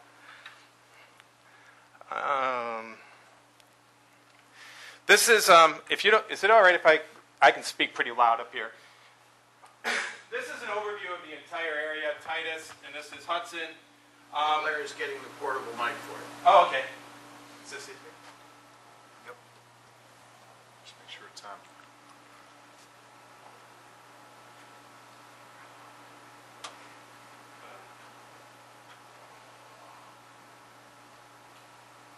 Is it working now? Okay. What we wanted to do with this overview is obviously give everybody an opportunity to identify where the site is. It's probably not too difficult for most people because it's one of the only few sites along Hudson Avenue in that area that has remained vacant. And I think from the applicant's standpoint, one of the reasons that we were working with the town in respect to the seeker and probably taking the additional steps was it is one of the last few vacant areas, and it has a tendency in any of these developed areas like this to be one of those areas where people have been here a long time, they're used to seeing it at the property the way it is. So we just want to make sure that everybody's had an opportunity to see it and understand what the project is and give whatever feedback they want to give and basically get as full disclosure as we can do.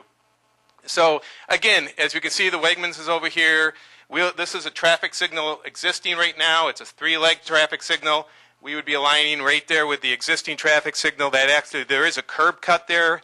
When they redid Hudson Avenue, that curb cut was actually placed there on purpose. The county intended to have a 4-way lane with the understanding that was an empty parcel, which had an automatic. This is giving you an overview of the site. The back area is an R5. The front is your mixed use. And again, one of the things that's very unique with this property that is a little bit outside of the parameters sometimes that you would see on a single parcel is there is already multi-use here in that by the zoning, in that you do have an allowed commercial use mixed with a zoning use on the existing properties. What is going to happen here in addition to that is we are offering, as part of our application, to donate this road as, and it would come back here to the property that's part of this application, dedicated to the town, as well as a parcel that is outlined approximately right here. That is an existing stream bed, and the applicant is working to dedicate that land to the town as well, and that would leave open space open for the remainder of, as long as the town would like it, since it would be dedicated to them. Again, one of the things that we wanted to cover here was the goals of the MUC district. And the reason why that's important is because these variances, when we get back into the reasons and hardships and things like that, go back to what are the goals and expectations of the MUC district. And to create, again, we're looking at something, we're trying to create something here that's really more of a community center. And all of the wording and all of what we're trying to do when you start getting into framing the area with buildings, you know, and what they're trying to do with decorative sidewalks and native, you know, basically natural settings and parks, all fit well with what we're proposing. When you're talking open space, you're talking residential in the rear, and we're going to get a little bit further as I start to present this a little bit more, how that all feeds together from Hudson and how that kind of flows in a way that will be kind of a center out and make it feel like a center and not just a strip mall. Again, we're trying to create a distinctive identity. You know, that's important, that last one, because when you look at a center, it's not something like a strip center where, and I guess in some strip centers you have one big massive building there that's what you go to, like at the Wegmans Plaza. Everybody probably calls it the Wegmans Plaza because it's the main building there. And in some places this will be an Aldi center, but it's proportioned in the building sizes. We don't have a massive building. We're basically right in that 15,000 square feet. We're slightly over that, and I'll explain why we are and why we're asking for that variance here in a few minutes. But it is centrally laid out, and it flows well from Hudson back through to the open space and the residential. Again, this is just kind of an overview of the layout, and this is the application that's now in front of the planning board. The previous look was kind of a full build-out, and the reason why we show that is because when we did the traffic evaluation and when we're looking at some of these impacts, we like to look at what is the possibility of the overall project if it was completely built out. Presently, the only thing in front of the planning board is this, but we are looking at another building here and another building here. So we'll talk about that a little bit more in the variances and how that will fit into those as well. But again, right now, it's strictly the Aldi and the Retail A that's before the planning board. When I was talking about a centralized and pedestrian movements and how it all flows from Hudson Avenue, if you remember, you've got a very massive plaza. It's way back over here. You have sidewalks along Hudson Avenue, and you have basically on both sides. What we were trying to do is create that identity. And one of the things that and I've got a nice blow up of this area, what we're trying to do here is create a center that flows through the center.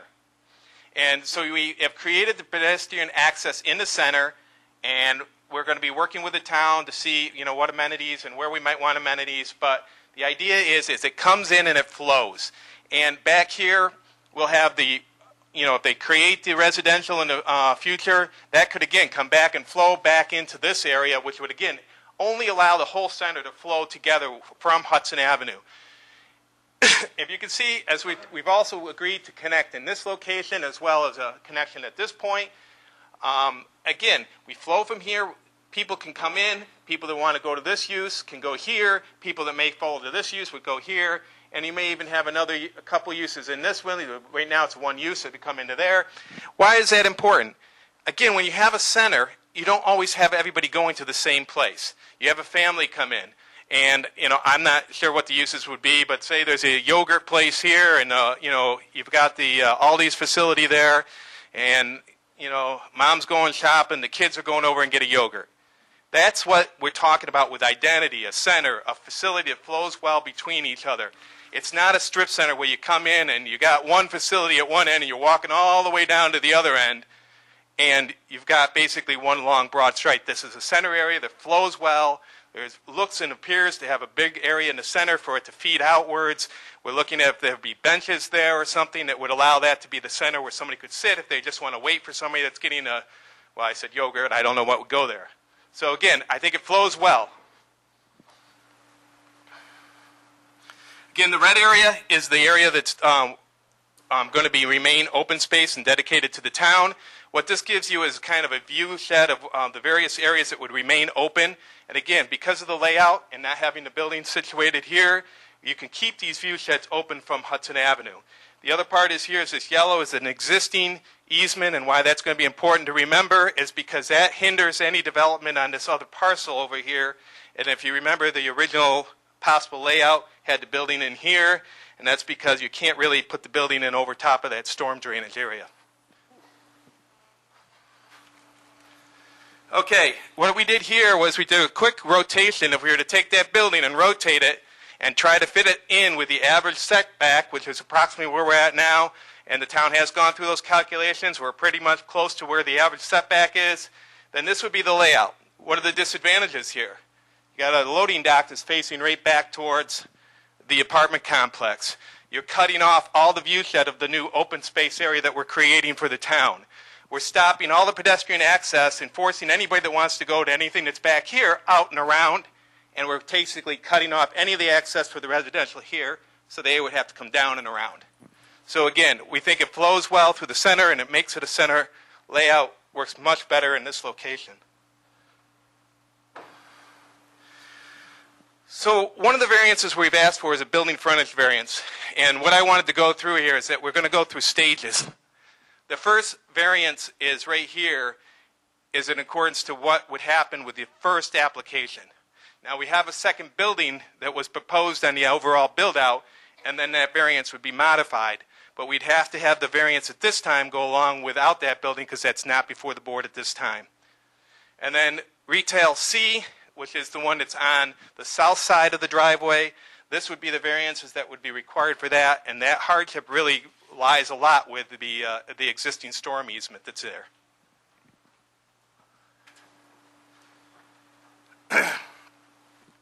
And again, what I did is I quickly ran through these, and if somebody will just take a couple seconds if you guys want to read through them. What it's done is that I probably spoke to most of these as I was making the presentation. It's the orientation and why each one of these flows well, why it gives the views, why all of it works well with the goals and expectations of the MUC district. Again, this is our site plan. As you can see, the overall site plan that's presented right now does not include that retail B, but it would remain as an island right now, and it would be green space. That's just a blow up of that area that we have where the pedestrian access comes in and will flow either direction. And right now we have a boulder and some trees and landscaping, but it wouldn't be difficult, obviously, to add benches or other things, and we're working with staff on those. Building facade, and again, what I wanted to kind of outline here is the view from Hudson Avenue, and this is the side view with the other retail facilities and how that all matches in. Again, this is the footprint of the two different buildings that are out there. Go back to that last slide. Okay. Oh, that's all right.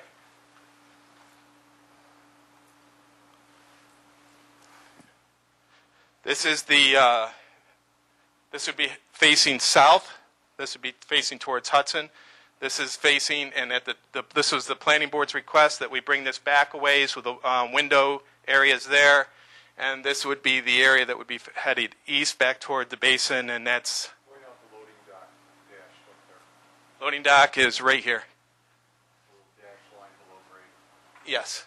And this is the fence that they have at the top. Obviously, this is a fall rail type. The second level down, the loading dock is blocked by the wall there? That's correct, because it's facing out the other way, away from the apartment complex.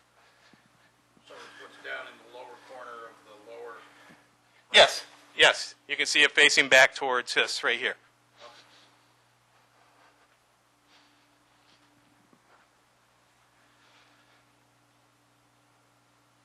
Now again, there's been obviously discussions and concern as how does this building break down. What we did is this wall right here, this wall separates the two buildings per the building code. It actually creates two different buildings. And that we've given to the staff and they've reviewed it. And again, it meets the building code for two separate buildings within one footprint.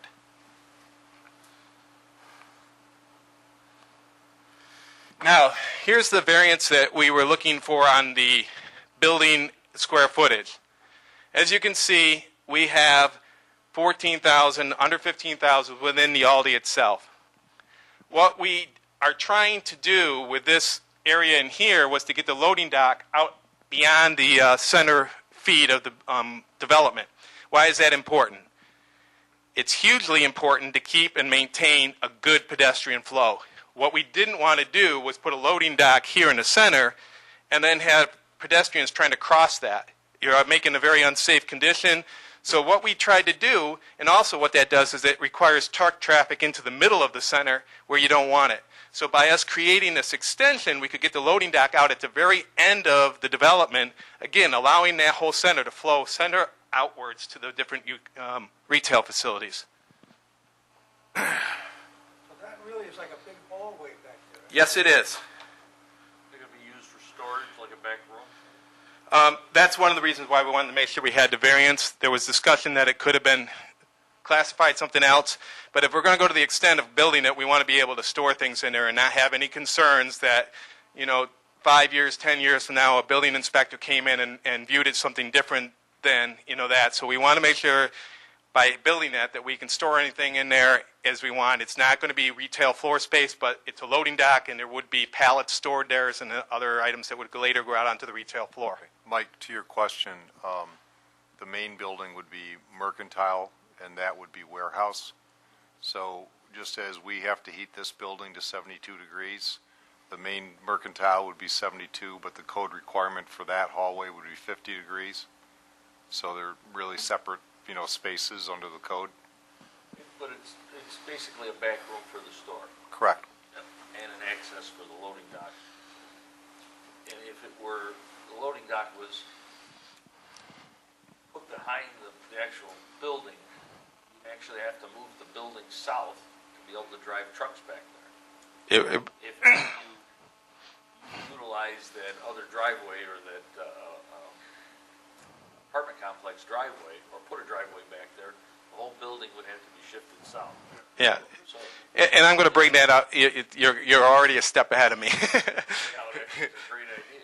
So, again, I'm going to go back to that. But what I wanted to cover here is, again, the zoning code allows for 8,000 square feet.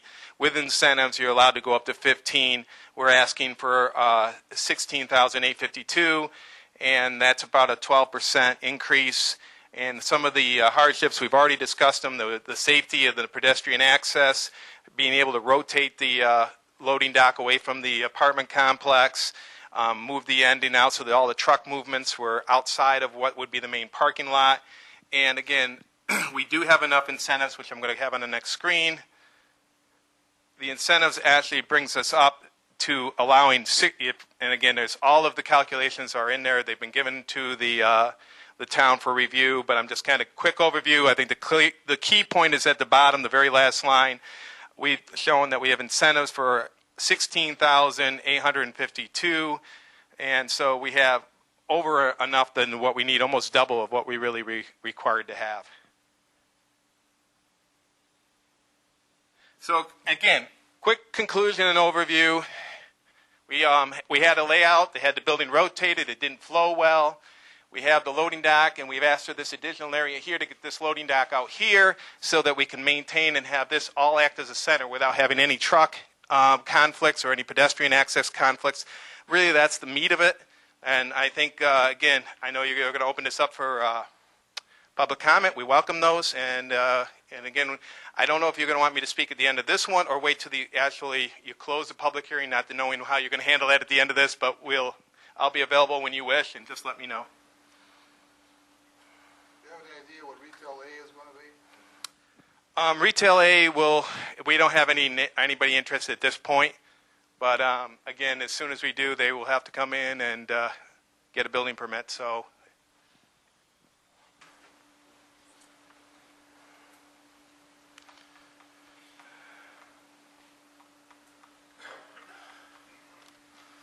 All right, that's all I have.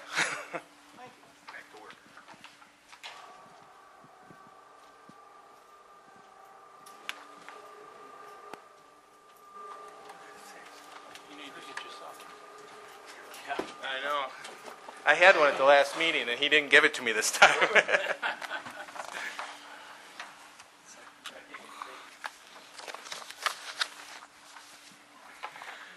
All right, is there anyone here to speak in favor of this application? Is there anyone here to speak in opposition to this application?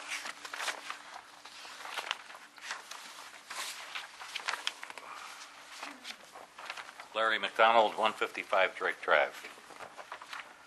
Members of the Zoning Board of Arundecoit, the neighbors of the area in question, and the members of the Brookfield Neighborhood Association strongly object to the use of the property in question for the following reasons.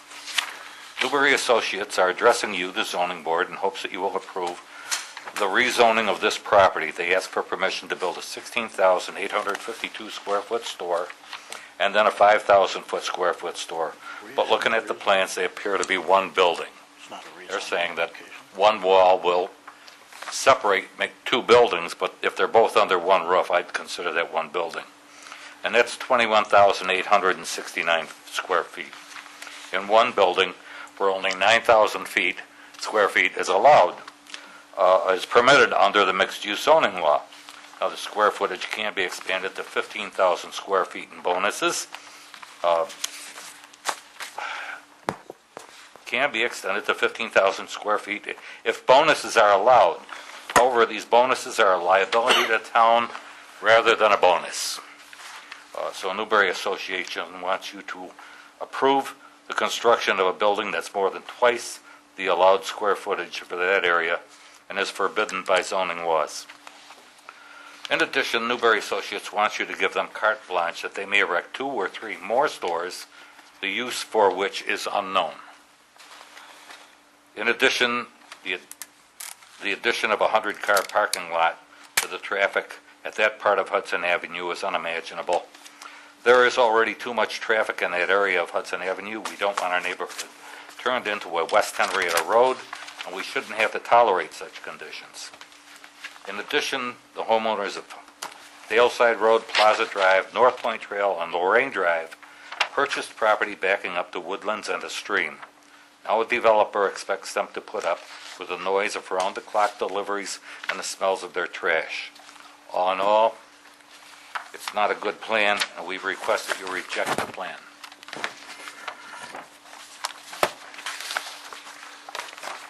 Anyone else wish to speak in opposition to this application?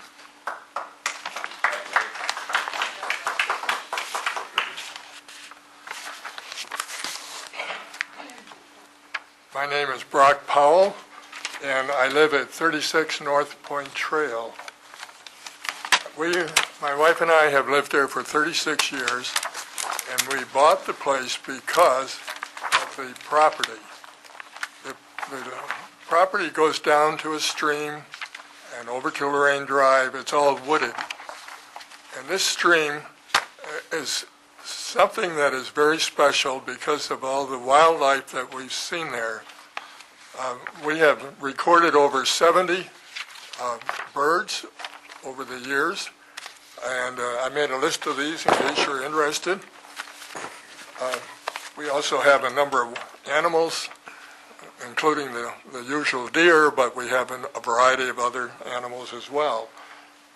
This property floods, and I know we're not talking too long about the stream, but you must realize that the runoff from Wegmans and the former Chase Pitkin parking lots, which are asphalted both in front and behind the stores, plus the plaza parking, all of this is asphalted.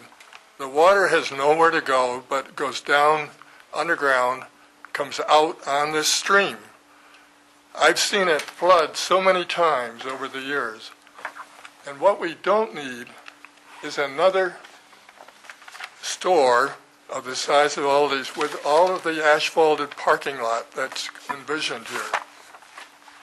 Now, they say there will be a holding area for water runoff, but that we have no assurance that that would work well over many years. So I just think that the neighborhood association has made it quite clear that we do not want another grocery store in this area with this kind of asphalt parking and road going in there. It's also important to point out that just a few years ago, I had a real estate agent come from Lorraine Drive over to our area because we back up to Lorraine Drive with the stream between us. And he said, if you're going to keep the woods, my client would be interested in buying on Lorraine Drive. But if you're going to develop it in any way, he said, we're not interested. And there, I'm sure, are others that have bought property along Plaza Drive that feel the same way. So I would urge you to consider very carefully what would go in there. I think most people feel an office complex wouldn't be a problem, but not a grocery store with the parking, the trucking, the litter. And I know about litter because I've been cleaning it up for many years, that blows from Wegmans. And that's west to east, it comes right down into our area. So I want you to give careful consideration about what you're planning to put in there. Thank you. Am I correct that North Point Trail is the continuation of, what would that be, Miller? Miller Lane. Okay. Miller Lane goes north and south. It comes off of Plaza. And if I understand correctly, that doesn't back up to the portion of the property that they're talking about developing, Yes. is that right? Not the Aldi property, Right. but the rest of it backs up to the land that we own. Okay, all right, thank you. And that's all natural at this time. One more point. When it rains a lot, the ground gets super saturated around the streams, and the stream overflows. And over the years, all of the trees along the stream have gotten loosened. In fact, we just lost two recently. The town was there this morning to chop down some of the wood that had come across the stream. They have to keep it open, otherwise it dams up. But the ground is wet all the time. And again, I'm saying what the land is. This whole area is from Ridge Road north is all part of a wetland, as anyone who's lived here a long time knows. Thank you, sir. I'll pass out a couple of. Pass those around.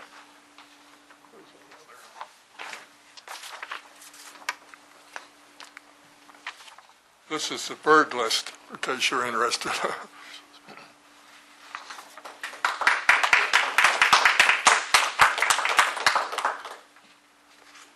Good evening, gentlemen. My name is Sandy Bills, and I live at 34 Dale Side Road.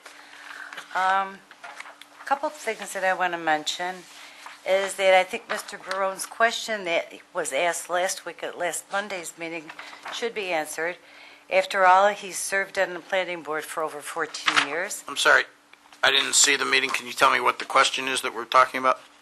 He mentioned a whole bunch. You didn't watch it on TV? No, I was tied up in the Sorry evening, so about I that. haven't seen a replay. But anyways, what we all know who he is. He lives among us, and he is our neighbor. And earlier mentioned was there's very little property that's left in Arundecoit that should be for sale or for future use. If we would do something with that parcel of land, which is wildlife, I think a mixed use that would be a better thing. Just think about that. I would like to make a motion, and my motion is that that parcel of land should be dedicated in the names of our fallen heroes, Tom Kuziak and Mike Schiaparini, and in the natural habitat, and the possibility of a beautiful park in front with their dedication, with the creek running through, and possibly senior condos in the back, which we desperately need, and keeping up with the wildlife that is there. This is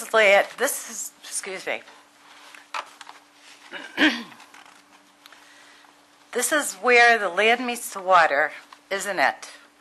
That is the motto, isn't it? Do something that makes sense. Just not let it go. Speaking as a wife, a mother, a homeowner of 2 retired city firefighters, I thank you, gentlemen. Thank you.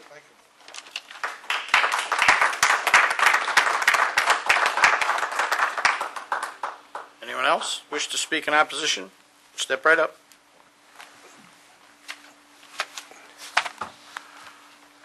Good evening.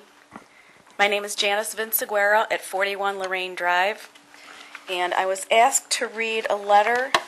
Can you clarify for me? I'm drawing a blank as to where Lorraine Drive is. We are the opposite side of Mr. Powell. We are across the creek from Mr. Powell. So my house runs right along that wetland, the creek. Lorraine Right. Drive is east of the whole site. Comes off of Titus? It's accessed, yes. Right. Okay. From Now I Titus. know where it is. Okay. It's By 400. the dentist office is at the corner. Yes. The north property line of the R5 parcel is 470 feet deep. And it's,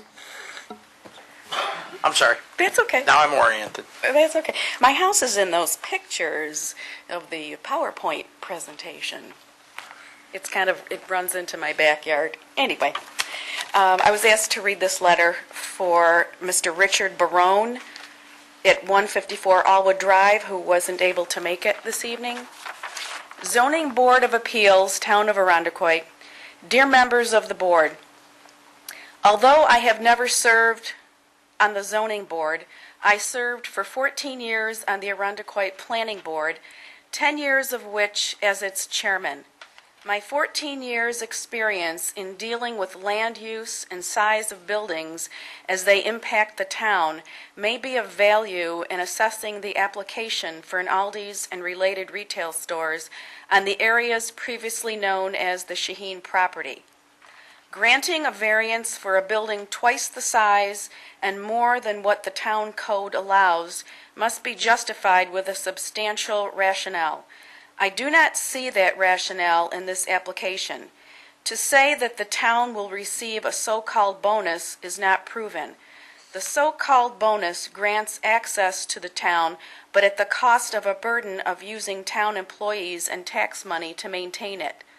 The so-called bonus does not have value, but adds a burden to the town. A burden that should be borne by the owner of the property, not by the taxpayers. Therefore, there is no bonus justifying a variance for this applicant. To divide the combined structure of the Aldi's building and the unknown retail structure behind it with a wall is an attempt to camouflage an even larger building than the Aldi's portion. I strongly urge the zoning board to deny Aldi's application for a variance. Thank you. Richard J. Barone, 154 Allwood Drive. Due to a prior commitment, I am not able to attend the meeting and have asked a resident to submit my letter as testimony for the public hearing to be read publicly. I have copies for everyone. The top one is the original with the signature. Okay. Thank you. Thank you.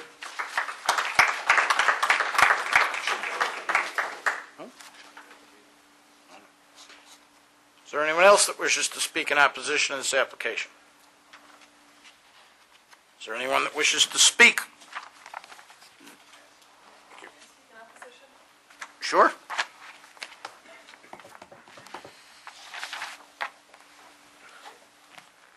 Gentlemen, forgive me, I'm not used to public speaking. I just wanted to say a few things. Could you give us your name and address, please? Sorry, my name is Karen McMurtry. I'm at 38 Plaza Drive. The site of this proposed building will impact the neighborhood on Plaza Drive and the surrounding neighbors. I'm concerned about traffic, as other people have mentioned. I'm concerned about traffic. I'm concerned about drainage, as some of the people have mentioned. I think there are other issues. There'll be much more light pollution, much more noise pollution. Those things will all be part of this picture. But the things that the zoning board in particular reviews, the size of this building is larger than the lot can easily maintain based on the size of the amount of, I'm sorry, excuse me. My concern is that the building is too large. When we're building a very large building like this, we should be, the town should benefit from the building. I'm not sure that this building will provide the benefit to justify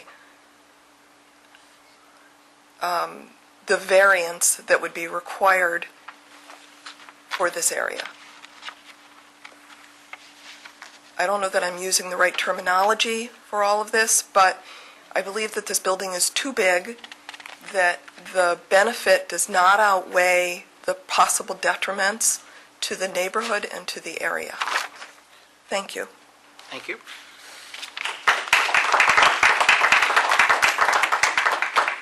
Is there anyone else that wishes to speak in opposition to this application?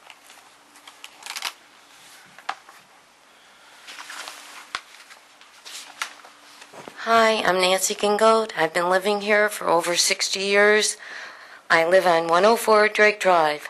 Our house was the first one built on the lot of the Henneke's property. I can remember when there was gorgeous trees, and there was fields, and there was the PARs. And I remember when the bank put in and it flooded us. And I came home with water up to my knees. And we're looking at the same thing all over again. And that was a smaller lot. The noise has increased. When Wegmans went in, the lights, the noise from the snow plowing. And mind you, when I was a kid, I had to shovel my way down the street because we did not have a plow and carry my books. And I am disgusted at the board what they have done to Arundequite. Please leave what's left alone. Anyone else wish to speak in opposition to this application?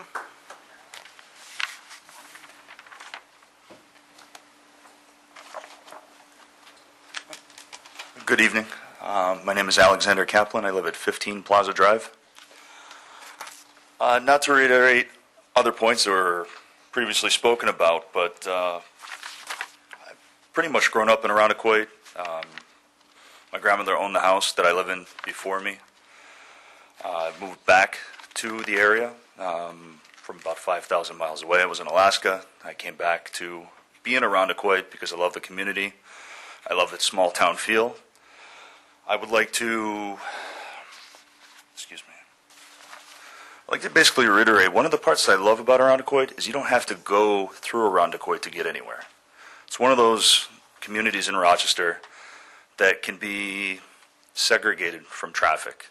I don't see how having Aldi's near Wegmans is going to be beneficial to the community, especially since we are trying to create a town center.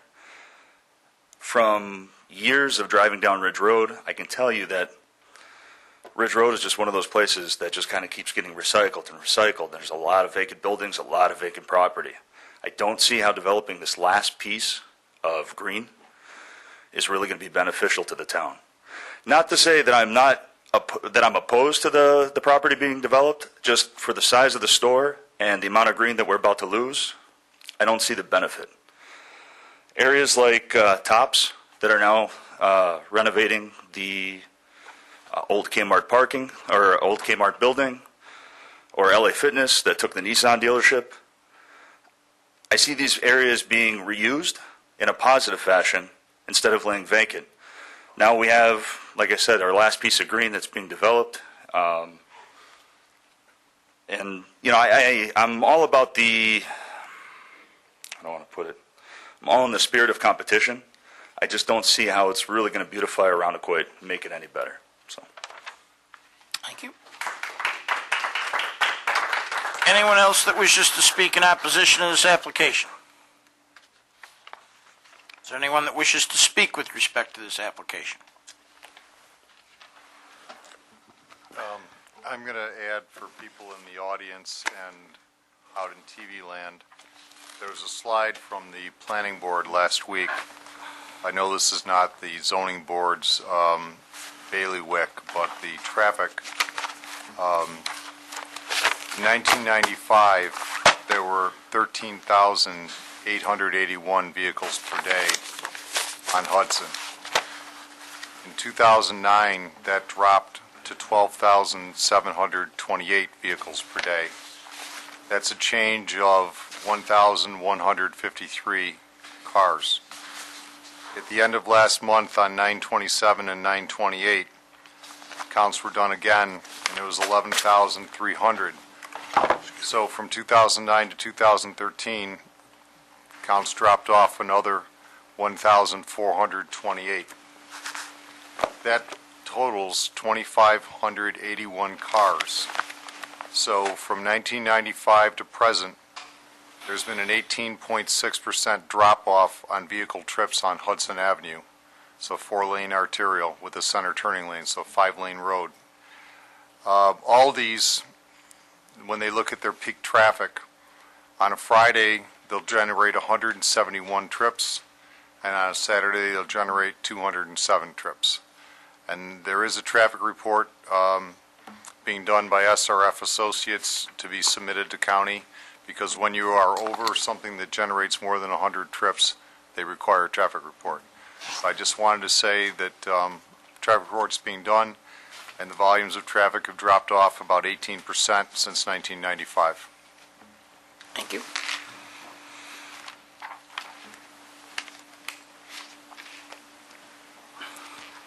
James Sheridan of 116 Brookview Drive. I'm so glad that our friend here spoke to the traffic pattern. I would remark that a 2-day survey, years apart from a previous survey, doesn't constitute a trend. Not mathematically, nor in common sense. I would address the aspect, as some residents here have named, sound. Those who live near or nearby will get sound generated from the operation of a grocery store, and that sound can be of such a variation. It can be a low humming or droning of a motor vehicle engine. It can be the high-pitched sound of things falling in the open air. And since professional engineers are involved in the design of this, their immediate answer is going to be, well, let's erect a sound barrier. Let that sound barrier be totally effective and attractive, so as not to disturb the R1 residences that are also nearby. Thank you. Anyone else wish to speak with respect to this application? Seeing none, we will suspend the hearing and move on to our next item on the agenda. Do that during the deliberation.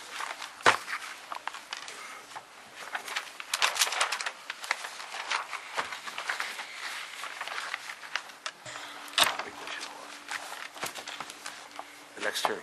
Next item on the agenda is case number ZB 1310-6, upon the matter of request by Joe Giorgione for an area variance to install a building-mounted signage at Medical Office Building on premises 2701 Culver Road in an R6 residential district.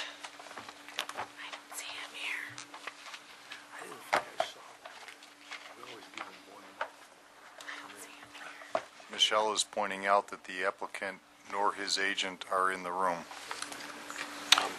My suggestion would just be to move on with our business. If they happen to appear before we finish our business, then we can take it out of order. Otherwise, we'll extend the courtesy of putting the matter aside until the next regularly scheduled zoning board meeting. Took the words right out of my mouth. I don't believe we have anything else on our agenda other than tabled items, and in order to reach a tabled item, we need to have a motion made to bring the item off of the table. Is there a motion to bring case number ZB 1309-3 pertaining to 33 Angeles Drive before the board? Make a motion. Is there a second? All those in favor say aye. Aye. All right. Now we can call that case. Case number ZB 1309-3, request by Barbabello for an area variance to construct a 6-foot-high side yard fence exceeding maximum allowable height on premises 33 Angeles Drive in an R2 residential district. Good evening. I first want to say, I have to swear in. Name and address first, and then Barbara take a Bello, 33 Angeles Drive. if you'd raise your right hand, do you swear or affirm that everything you say tonight will be the truth, the whole truth, and nothing but the truth? Yes.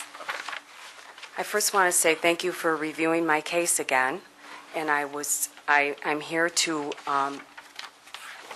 get permission to instruct a 6-foot fence between my house and the neighbor's house as an extension of the existing fence that is up from the foundation back to my lot.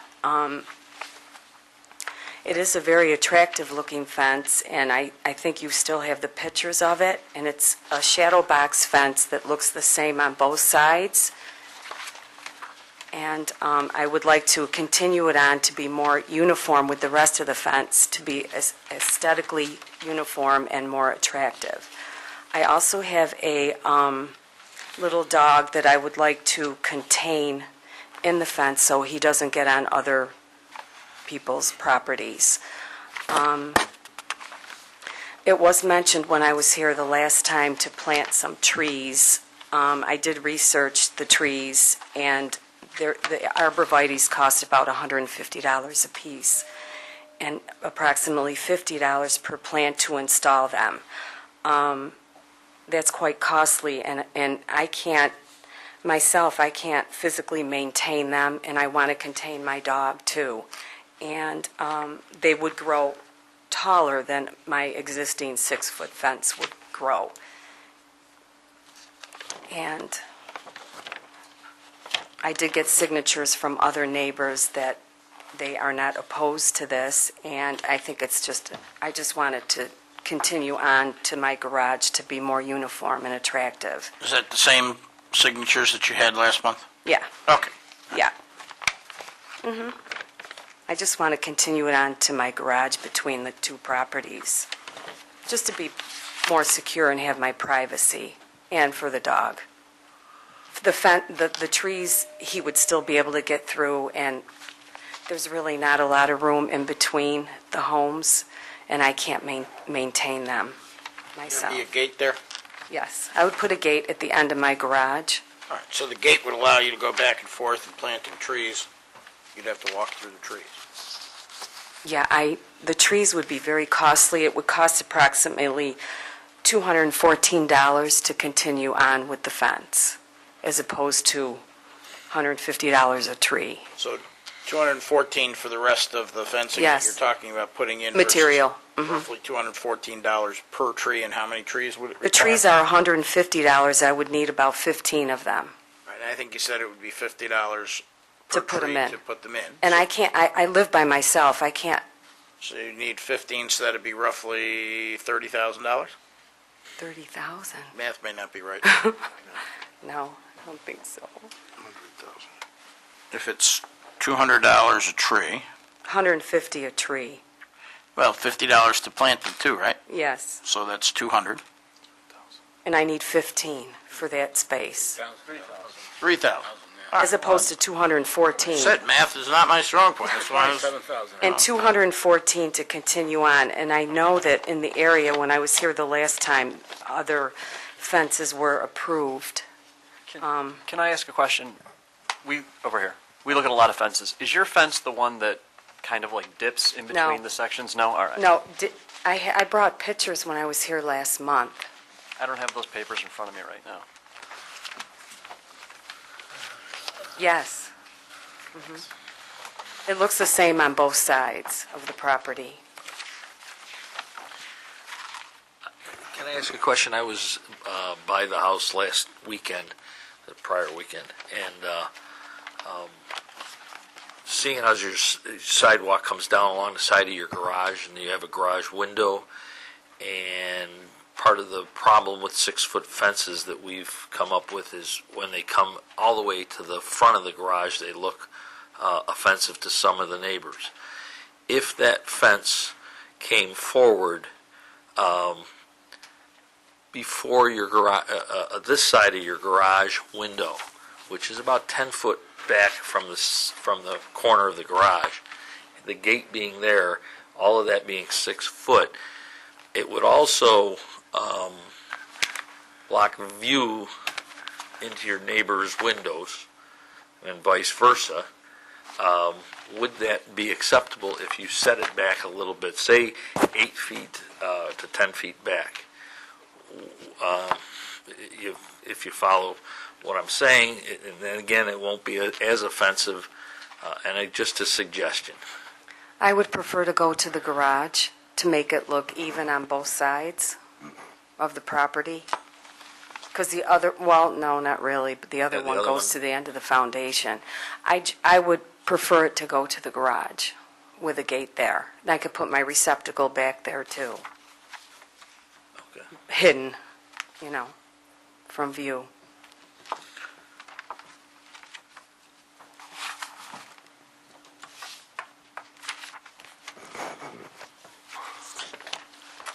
Any other questions? Okay. Is there anyone who wishes to speak in favor of this application? Record should indicate since the last hearing on this matter, we did receive an additional letter from Irene Mayo, who resides at 2808 Culver Road, in support of the application. Is there anyone that wishes to speak in opposition to the application?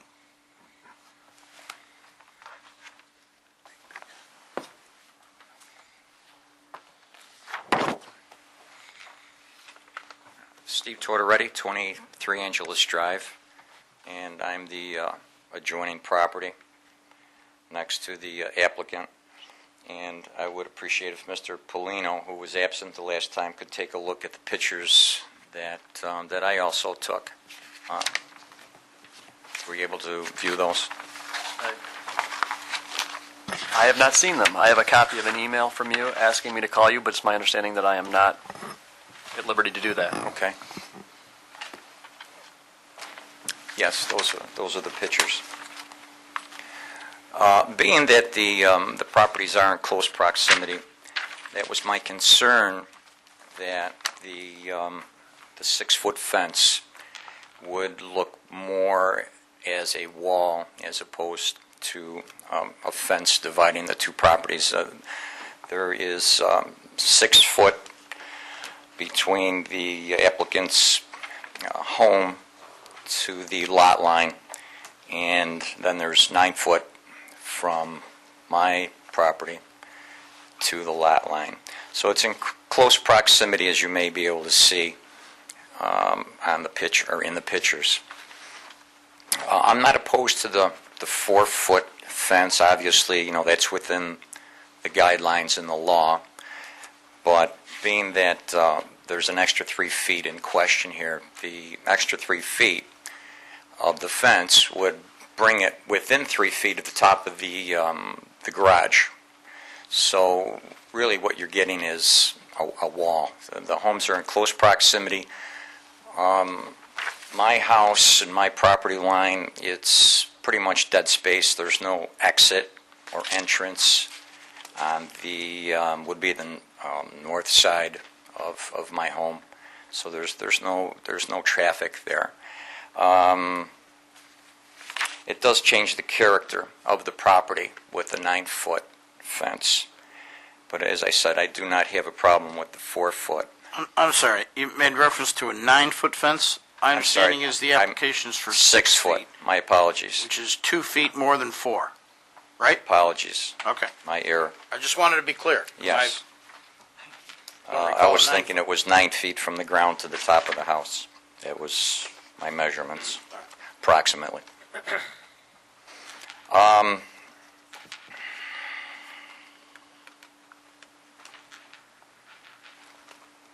Aesthetically is the issue, and again, it does change the character of the property. So, basically that's my reasoning behind my asking the board to deny the request. Just out of curiosity, because of the privacy, being that my house is, well, when you're in your house, you're obviously elevated up above the ground. And in looking out the window of my spare room, which overlooks the porch, you can actually still see into the porch area. So even though if you're walking in the yard, there's some privacy, but the issue which was brought up at one point was the windows in my house. If I were to look out the windows, the fence would block the view, which it really does not. It does not. So, with respect to the application, I asked the board to deny the application on the grounds that the fence is just too high and aesthetically unpleasing for my taste and into the character of my property. But I'm in agreement on the 4-foot fence, and I have no problem with that. Thank you. Is there anyone else who wishes to speak in opposition to this application? Is there anyone else who wishes to speak with respect to this application? Step right up, sir.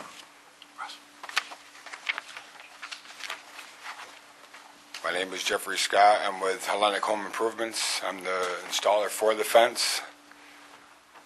There's a couple of aspects that you might not see that the person who's just up here is speaking about is, of course, he can see directly into it because the fence isn't finished there yet. When it keeps on going by, when you can sit on the couch and look straight out this way above the 6 foot, it's going to go up over the side of the window. As far as how it looks of the property, I've had it up already. I didn't install it, but I have had it up and looked to see how it looks. In consideration where all the posts are, there's nice little night lights on each one that lights up the sidewalk. It does hold the refuge container, so it's not out in the public. As far as 4 foot high, yeah, the dog can jump up, keep looking and looking and looking and bark. When it's up a little bit higher, you don't get that chance of, looking out, seeing what's out there, the nuisance of everything and stuff like that. As far as the plantings that she was talking about, yeah, they are expensive. It doesn't hold the animal inside. The aspects of the thing growing to enormous proportions. A 6 foot high fence is a 6 foot high fence. It doesn't grow.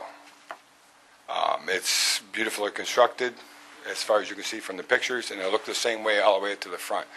The reason why she wants to go to the front, besides the privacy, is the way how much room there is between the properties. When you take and have put a gate on there, you have enough room to swing to let the refuge in and out.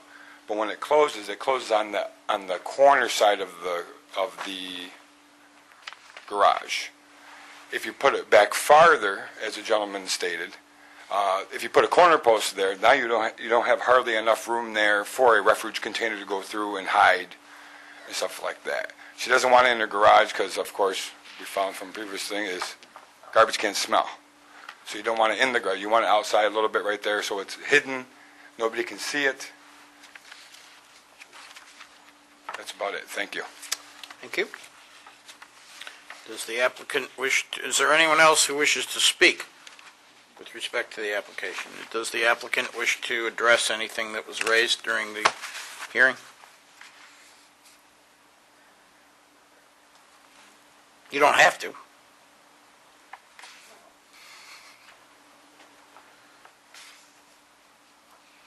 Well, when I was here previously, there's been issues, and I just need to be contained and private. And I understand, I didn't realize that my neighbor was on my property measuring and photo taking. It's when I'm not there. So I would really appreciate granting the extra extension I would feel more secure and safer and more private. Thanks. We'll close the hearing with respect to that matter. And then the next matter that also requires a motion to remove. Is there a motion to remove case ZB 1309-6 from the table and present it for consideration by the board tonight? So moved, Mr. Chairman. Is there a second? Second it. All those in favor say aye. Aye. Any opposed? Motion carries 7 in favor, no opposed, no abstentions.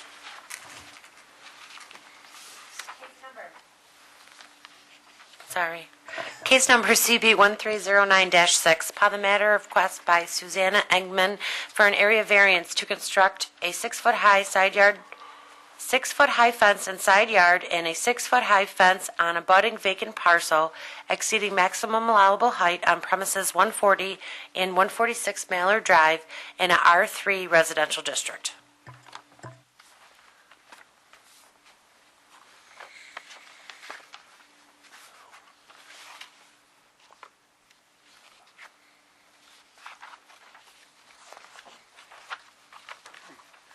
My name is Edward Dunn. I'm representing Susanna, and I live at 56 Fairleigh Drive. You'd raise your right hand. Do you swear or affirm that everything you say tonight will be the truth, the whole truth, and nothing but the truth? Yes, sir. Okay. I think she might have misspoke on the variance. It's going to a 4-foot, not 6 foot. It was 6 originally, and Right. it was changed. Changed to a 4-foot. Right. Because the 6 foot was originally denied, and this is why we're going to a 4-foot. She wrote a letter. Well, it wasn't denied, it was tabled. Yeah. We had never decided it one way or the other. Yeah. Does a 4-foot fence require a variance? No, not for where she wants to put it now. She wants to run it along parallel to Mallard Drive, which would take it past her property. I can read the letter that she sent. I think she forwarded it to some people. Yeah, we received it. Okay. What my question is if she's going from a 6-foot fence to a 4-foot fence, my understanding of the original application was that a variance was required to go from 4 feet to 6 feet. If she's going to 4 feet and 4 feet is allowed by the code, then we don't need a variance.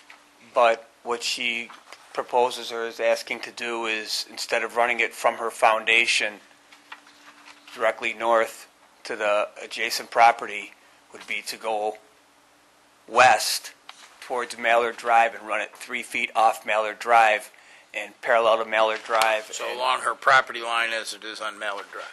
Correct. All right, so that part I think would still require the variance. Exactly. So it's just that portion. What? It's a setback Setback. from the road. Yeah, by 3 feet. So it's a setback variance, not a height variance. Is that right, Larry? Michelle? Correct. She wants to go here. Okay. All right. This is Mallard. I'm sorry, Mr. Chair, I need a little clarification. Here. North property line? Yes. It's going to be along here. North property line. West property line. West property line along would be, Mallard Drive. that's where He wants to have a 3-foot setback as opposed to town code? Town code states that if you're on the street side, you need to maintain a 3-foot setback. So he doesn't want the 3-foot setback? No, that's what they want, but I thought I'm just a friend helping her out. Basically, what she was understood that because that it's a corner lot, she was only allowed to build from the foundation due north, where she proposes to run it. Wasn't there, excuse me for interrupting, wasn't there an issue in reference to it being a separate lot, having a fence at all? Right, it's a vacant lot. It's She a was gonna vacant lot. combine the properties. Yeah, she had determined that, but if we were making that a condition, that if she did combine the properties, but does that, being in a separate lot, can you do a 4-foot fence without a variance?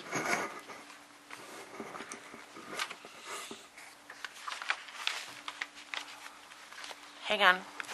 I'm sorry. I think the other part of the application prior was the fact that it was a 6-foot fence going all the way around the vacant lot, and that wasn't allowed, along with it being close to the lot line of the neighbor, which wasn't. Correct. I understand. I did speak with the neighbor, and she's fine with the 4-foot fence all the way up to the lot line. They are here, the neighbors. Okay. Yep. So the fence on the west property line is going to be 4 feet high, which is allowed per code. And 3 feet from the Setback. setback. 3 feet from the property line. I thought it needed to. Yeah, 3 feet from the street line. Okay. So he doesn't need a variance. No, you just need that five. That's an easy one. Well, no, that's a rear fence. That's right. The 5-foot fence is a rear fence now, right? Correct. So that doesn't need a variance, Nope. because that could be up to 6. And the front 4, being within 3 feet, doesn't require a variance?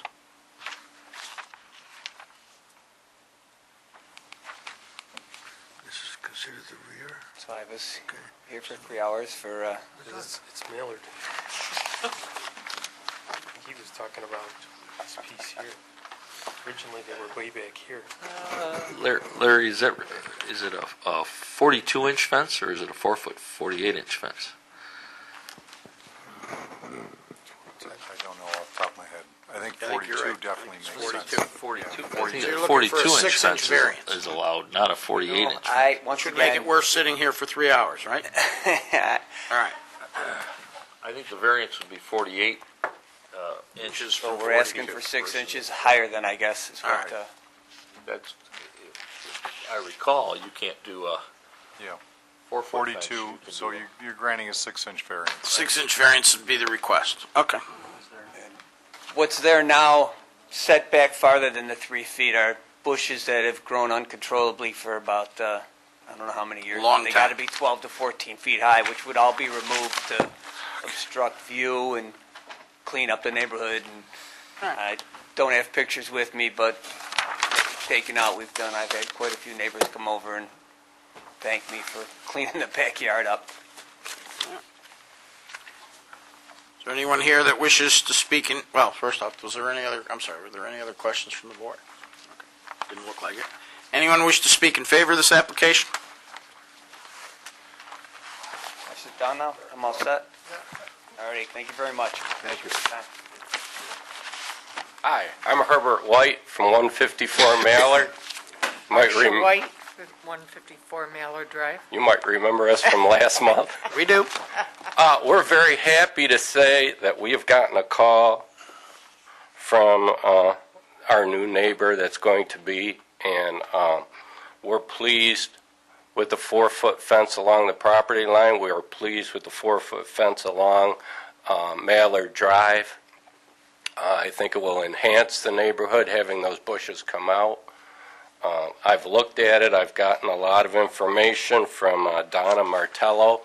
She's sent me all the information on it, and we have actually, she's actually talked to us and wants to meet us when she comes into town next, and we actually took pictures of what's been going on in her backyard and sent them to her so she could see what was going on.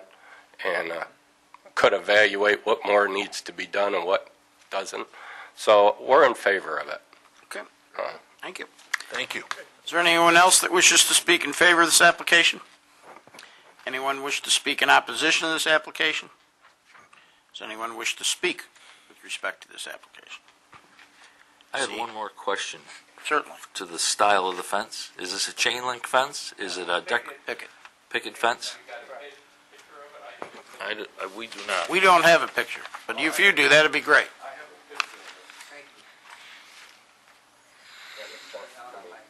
Oh, okay. Is it solid or is it? No. Okay, yep, very good. Thank you. Thank you very much. All right. We will now take a 10-minute recess and we'll resume at 10 o'clock. Anybody got coffee?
No harm, no foul. I don't see these guys having. It would appear that the applicant for Portland Avenue is not present. The applicant for Arrington Drive is also not present. The applicant for Broccoli Road is still present. The applicant for 2417 Culver Road is not present. The applicant for, all these folks, they are not present. 2701 Culver Road is not present. They haven't been here all night. Angelus Drive is present. And Mallard Drive is not present. So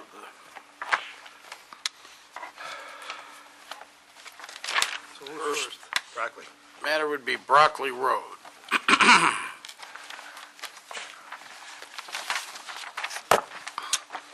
Just give me one moment to organize my other paperwork here.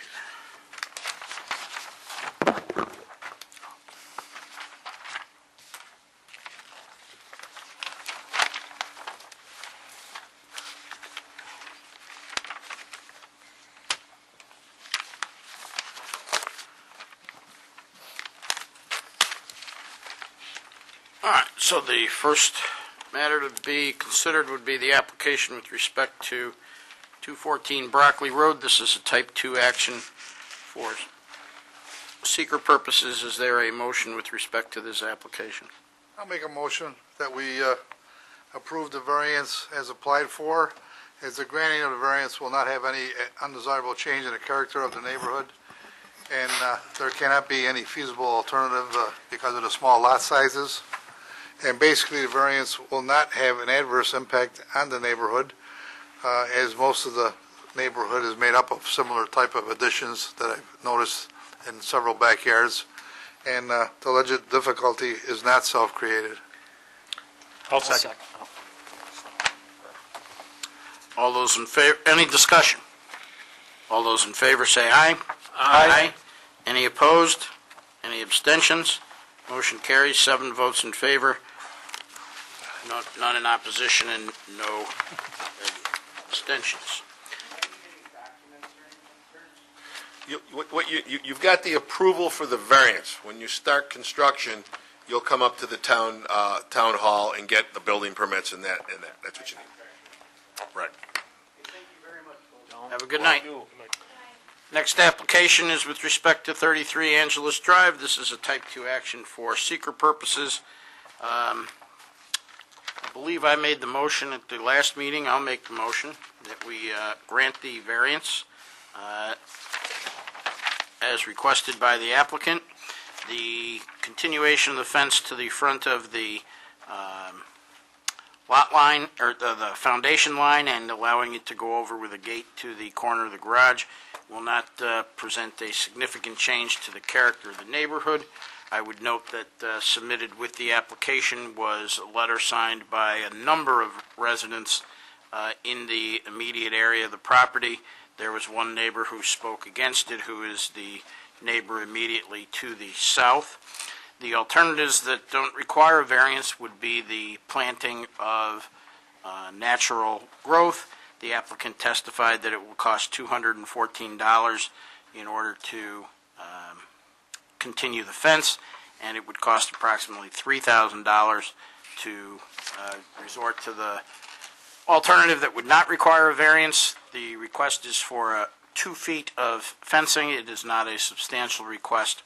There would be no adverse effect on the physical or environmental conditions in the neighborhood if granted, and the situation is not self-created because it is due to the open nature of the area and the applicant's desire, which most homeowners have, to have some privacy in the use of their yard. Is there a second to that motion? I'll second it. Any discussion? Yes, Mr. Chairman, I was been thinking about this all month, and I understand where both parties are coming from on this. I know on the last vote that we took, we didn't have a majority of at least 4, but in considering not just the height of a fence, but a lot of other circumstances that surround this particular request, I'm thinking that probably I would rather have the plantings, I really would, because it looks nicer, it's better. I did it myself at a lot cheaper than that, by the way. I paid $60 a tree when they're quite nice. Nevertheless, I'm not saying you should do that. It's just not that hard to do. But, and I encourage other people to think about plantings and so on as opposed to fences. However, I think the simplest and I think best for the neighbors and the bottom line is to have that fence there. So I'm going to switch from a negative to a positive on this particular case.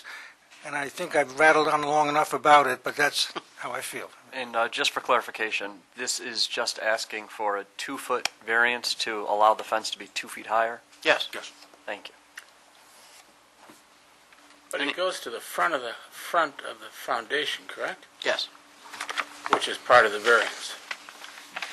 No, the fence can run to the front of the foundation at 4 feet, but it needs variance to go to 6. Oh, I see, that's right. Okay, thank you.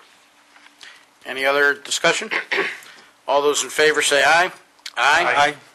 All those opposed? Any abstentions?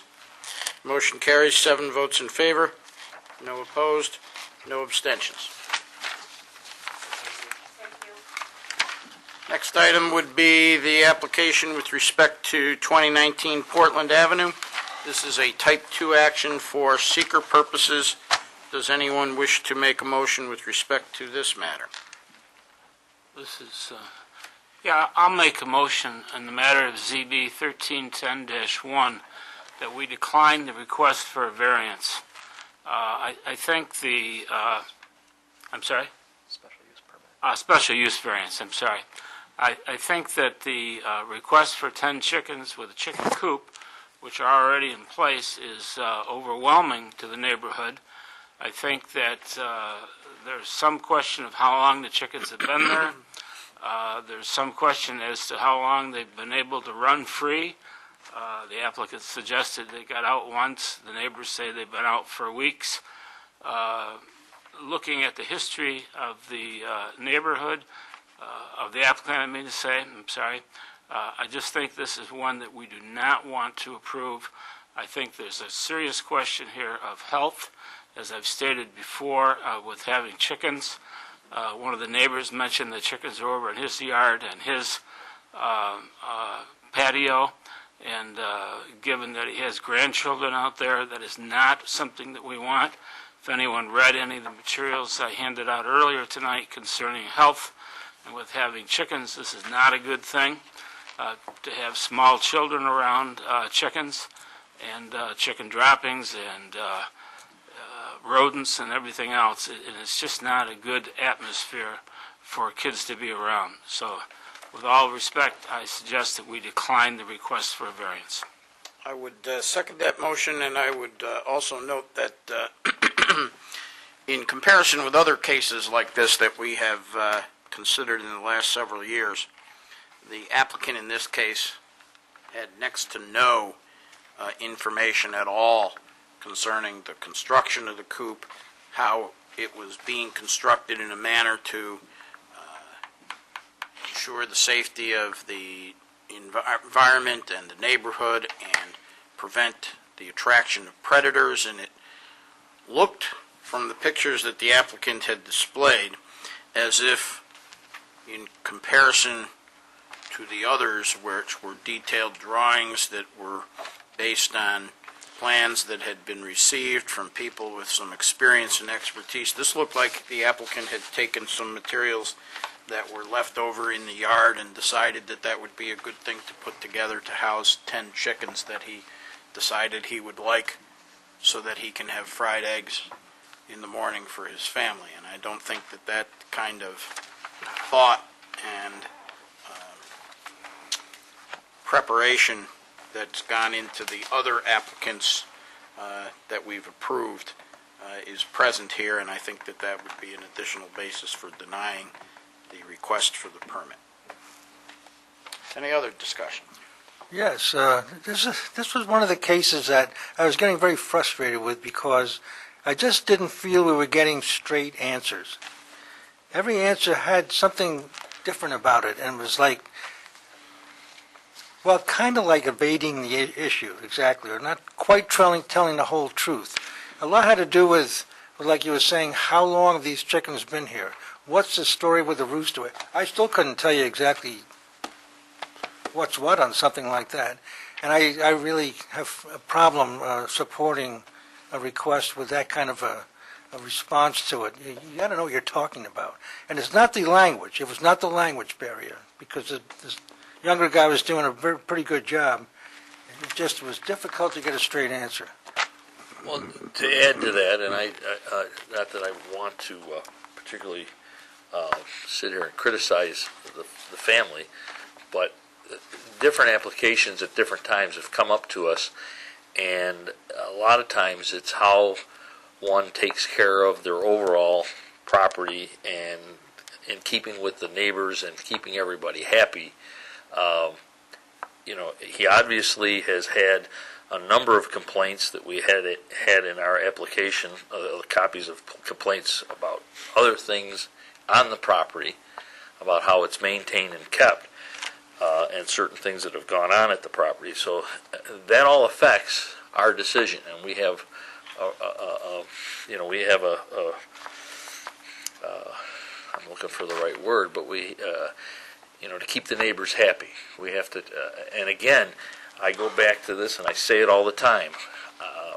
I wouldn't want to live next to it, but if it was kept nice, then you have something of an argument. But if it's not kept nice,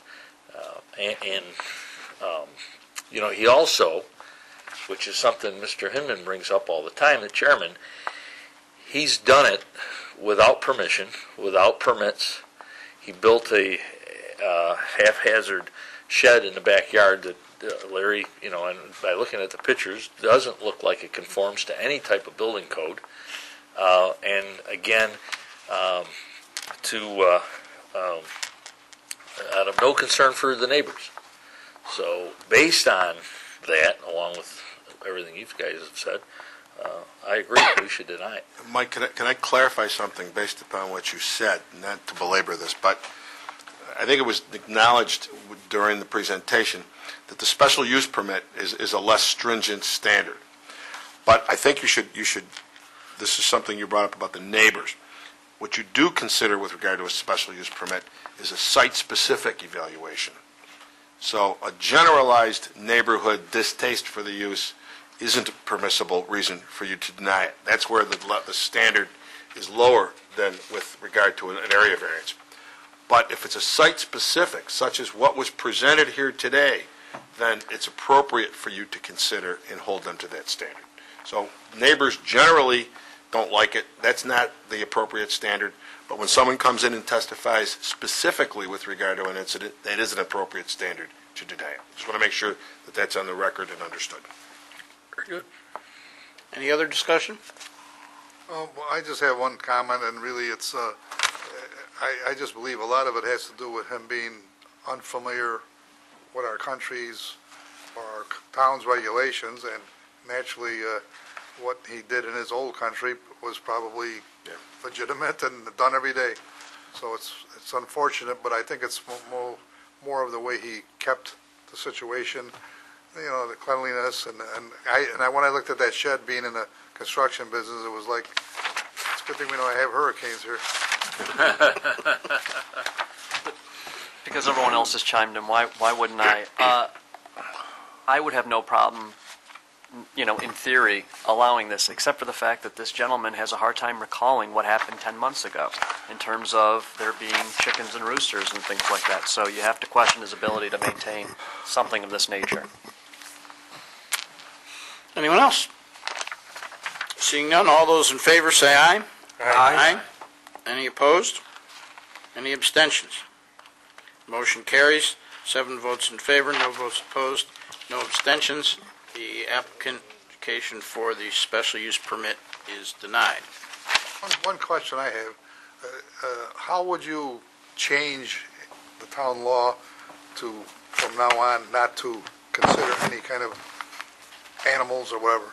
If there's, I mean, that you could have a specific piece of legislation, but you really have that now.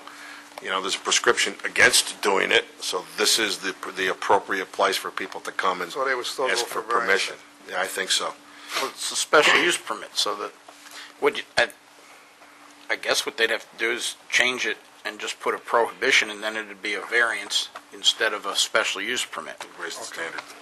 We couldn't attach anything on for the upkeep of the hens themselves, you know, like if they have to go to the vet, who takes care of them, what are they being fed? Well, they couldn't be put, I mean, you have a dog or a cat, it's got to be vaccinated. Now you got chickens in your yard or when they get out or whatever.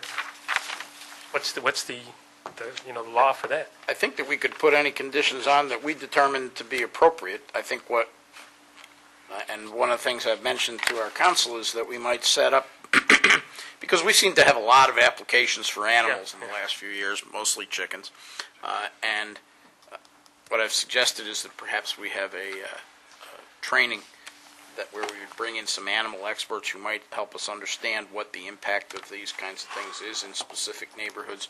But in all the ones that we've approved, as I recall, we have asked the town as a condition to do an inspection within 6 months, and then we've granted it for a limited period of time so that we can bring them back in front of us to review what the impact really is and whether or not it's worked out the way we thought that it might. But I'm recalling the very specific construction plans and that were backed with explanations and everything, which was nothing like this. Along with, you would probably could have limited it to the amount of chickens. I mean, could have said maybe 3 or something, and We've done that too. I don't think we've ever approved more than 4. Yes. There was one that we approved that First we one were had waiting for her to 15. die off. Yeah, the first lady had 15. Right, but she wasn't allowed to keep them all. They were, She got 11, I As she ate them, they were gone. yes, and she wasn't allowed to, I think we told her no more than 4 after Yeah. the original ones are gone. Yeah, you know, regardless of the number of chickens, again, I would refer you to some of that information I handed out. It's really worth reading, guys, because this is becoming a problem throughout the whole country. The CDC says you're seeing more and more cases of salmonella as people get more backyard chickens. I mean, it's pretty clear that it's an issue. Somewhere in there it talks about 4 deaths. So, I mean, this is a serious issue. so Bob, you wouldn't, and you don't want to consider changing to eliminating the chickens to a certain amount and inspecting it again in 6 months? No, I wouldn't. Okay, just wanted, I would not. just want to double check. No, that's okay. All right. Next application is 54 Arrington Drive. This is a type 2 action for seeker purposes. Does anyone wish to make a motion with respect to this application? I'll make a motion that we approve the variance as applied for, as fence has been up for 36 years that I know of. It's been in a neighborhood that I lived in, and it always has looked very attractive. I don't believe there's any feasible alternative to the variance. The requested variance is not substantial, and although it is self-created, it's been there for quite some time, and with the recommendations from some of his neighbors to approve it, I believe the alleged difficulty will not harm the neighborhood, and I'd like to see it approved. Is there 2 motions here? 2 motions. One is for the shed too, isn't it? Right, there's one for the shed and one for the fence. Do we need to make? And they're both combined in one application, so We unless we could wanted add to, the fence too? I mean, unless we You wanted can to add the shed separate in them one out. motion if you Okay. like. And I'll, add the fence and the shed to it. I'll second that. Any discussion? Well, I just wonder why this came to us. Now, that question was asked, and they said it was just, There was, the town has inspectors, and I don't know how that the inspector saw the violation, if it was brought to his attention by someone, or he just happened to see it. but I happened to be in Town Hall today when the applicant was in Town Hall, and I saw the letter. It was a violation letter that was sent to him, but the violation letter also suggests that the individual seek the appropriate variances. You know, we don't just put the hammer down in every instance, certainly. And so that's how it played out. Well, what brought this to my mind particularly was when I drove over there. It was really not an easy thing to see. You really had to look for it. And I'm thinking, well, and it's been there for, like you say, 36 years or something. It just seemed very strange that, all of a sudden, whereas the guy with chickens running around the place got away with it for a while. It was probably an anonymous complaint. Okay, that's probably what it was. When you've had a fence for 36 years, it's not going to jump out at us when we're driving around town. If we see a brand-new fence, we make note of it and then go back to see whether or not they did get a permit. 36-year-old fence, that wouldn't have triggered it. It would have had to have been an anonymous complaint. Any other discussion? All those in favor say aye. Aye. Any opposed? Any abstentions? Motion carries, 7 votes in favor, no opposed, no abstentions. Next application is with respect to 2417 Culver Road. This is a type 2 action for seeker purposes. Does anyone wish to make a motion with respect to this application concerning the refiners? Yeah, Mr. Chairman, I'll make a motion that we approve this request for the variance with the following findings. First of all, what they want to do would not change the character of the neighborhood. There would be no alternative unless they just decide to build completely new or whatever, but for what they're trying to do, that's the best way to go about it. It's not a substantial request. They just want to make a larger kiosk for their business and possibly add a little more of the retail side of it, but that was not quite clear, but it's pretty obvious if you have a little more room, you're going to put some things up for sale there. Certainly no physical or environmental conditions would affect anything at this point. They're basically redoing what's already there. And is it self-created? Yes, it is self-created, but that's not a reason to deny, in my opinion, because I want to improve it. And I tend to want to support businesses that want to improve their lot, their appearance, and just their way of doing business. So that's my motion. Second. Any discussion? All those in favor say aye. Aye. Any opposed? Any abstentions? Motion carries, 7 votes in favor, no votes opposed, and no abstentions. The next application is with respect to 2701 Culver Road. This is type 2 action for seeker purposes. The applicant did not appear. I would move that we table this motion to give the applicant an opportunity to appear and present to us in support of his application. Second. All those in favor say aye. Aye. Any opposed? Motion carries, 7 votes in favor, no opposed, no abstentions. The next application is with respect to 140 and 146 Mallard Drive. This is a type 2 action for seeker purposes. Does anyone wish to make a motion with respect to this application, which, as modified, is for a variance of 6 inches to allow for a 4-inch as opposed to a 3.5-inch high fence? I'll make a motion that this is the tabled motion from ZB 1309-6, 140 and 146 Mallard Drive. I make a motion to approve the fence surrounding the lot and being an extra 6 inches high. They are doing a lot to this home and a lot next to it. The neighbor that is directly affected is very happy with them cleaning up the area and the house.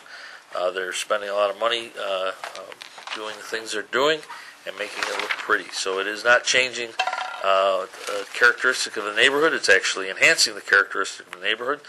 Alternative solution is not to do a fence, but a 4-foot fence is not a substantial variance, and it will not have an adverse effect on the neighborhood. It is a self-created issue because she'd like to have a fenced-in backyard. So based on the criteria, I believe we should approve it. I'll second that. When this case was presented last month and then adjourned, there was discussion about the fact that it's a vacant lot and it's 2 lots, and we had discussed about, and I would propose that we include as a condition of granting the variance that the lots be combined into 1 lot so that we're not dealing with a fence on a vacant lot, we're dealing with a fence on 1 lot. Would that be acceptable? I don't believe, Chairman, that it's necessary based on it being a 4-foot high fence. I don't know if it would be extra expense to them to combine it. I would imagine there'd be some fees and stuff, but I don't believe it's a necessity. I don't... Correct me if I'm wrong, but I think that the code prohibits a fence on a vacant lot, right? Not a 4-foot fence. 6 foot. We have approved situations like this in the past where they are adjoining lots by the same owner, so in this case, we would approve it. Haven't we required them to combine, or? No. We haven't? The one case we did not. We don't allow fences on vacant lots that are standing alone. Okay. Same as structure, you can't just build a garage on a vacant lot. All right. So it wouldn't be a problem then? Yeah, it wouldn't be a problem. It would probably cost $300 to $400 to file a map at the county courthouse, but it's not a problem for this fence. Then I'll withdraw that. Any other discussion? All those in favor say aye. Aye. Any opposed? Motion carries, 7 votes in favor, no opposed, no abstentions. The last matter, which I'd overlooked because it's not on a yellow sheet, the yellow sheet is at the bottom of the rest of the sheets, is the application with respect to 2491, I think it is, Hudson Avenue, the Aldi's Hudson Avenue application. I would move that we interpose no objection to the town planning board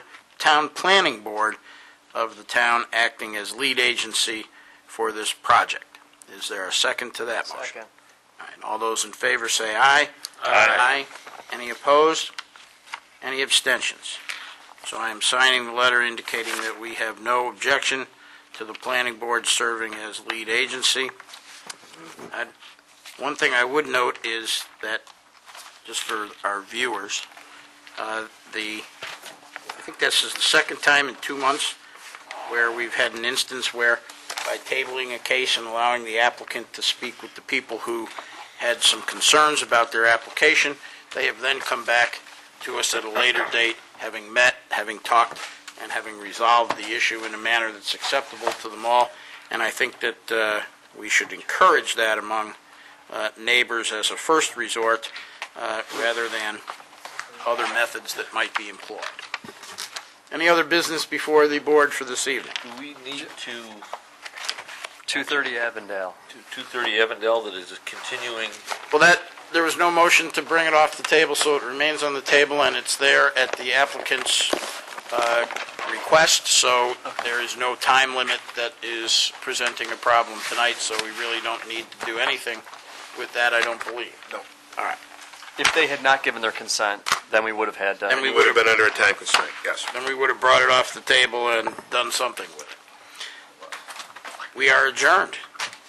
Thank you all, and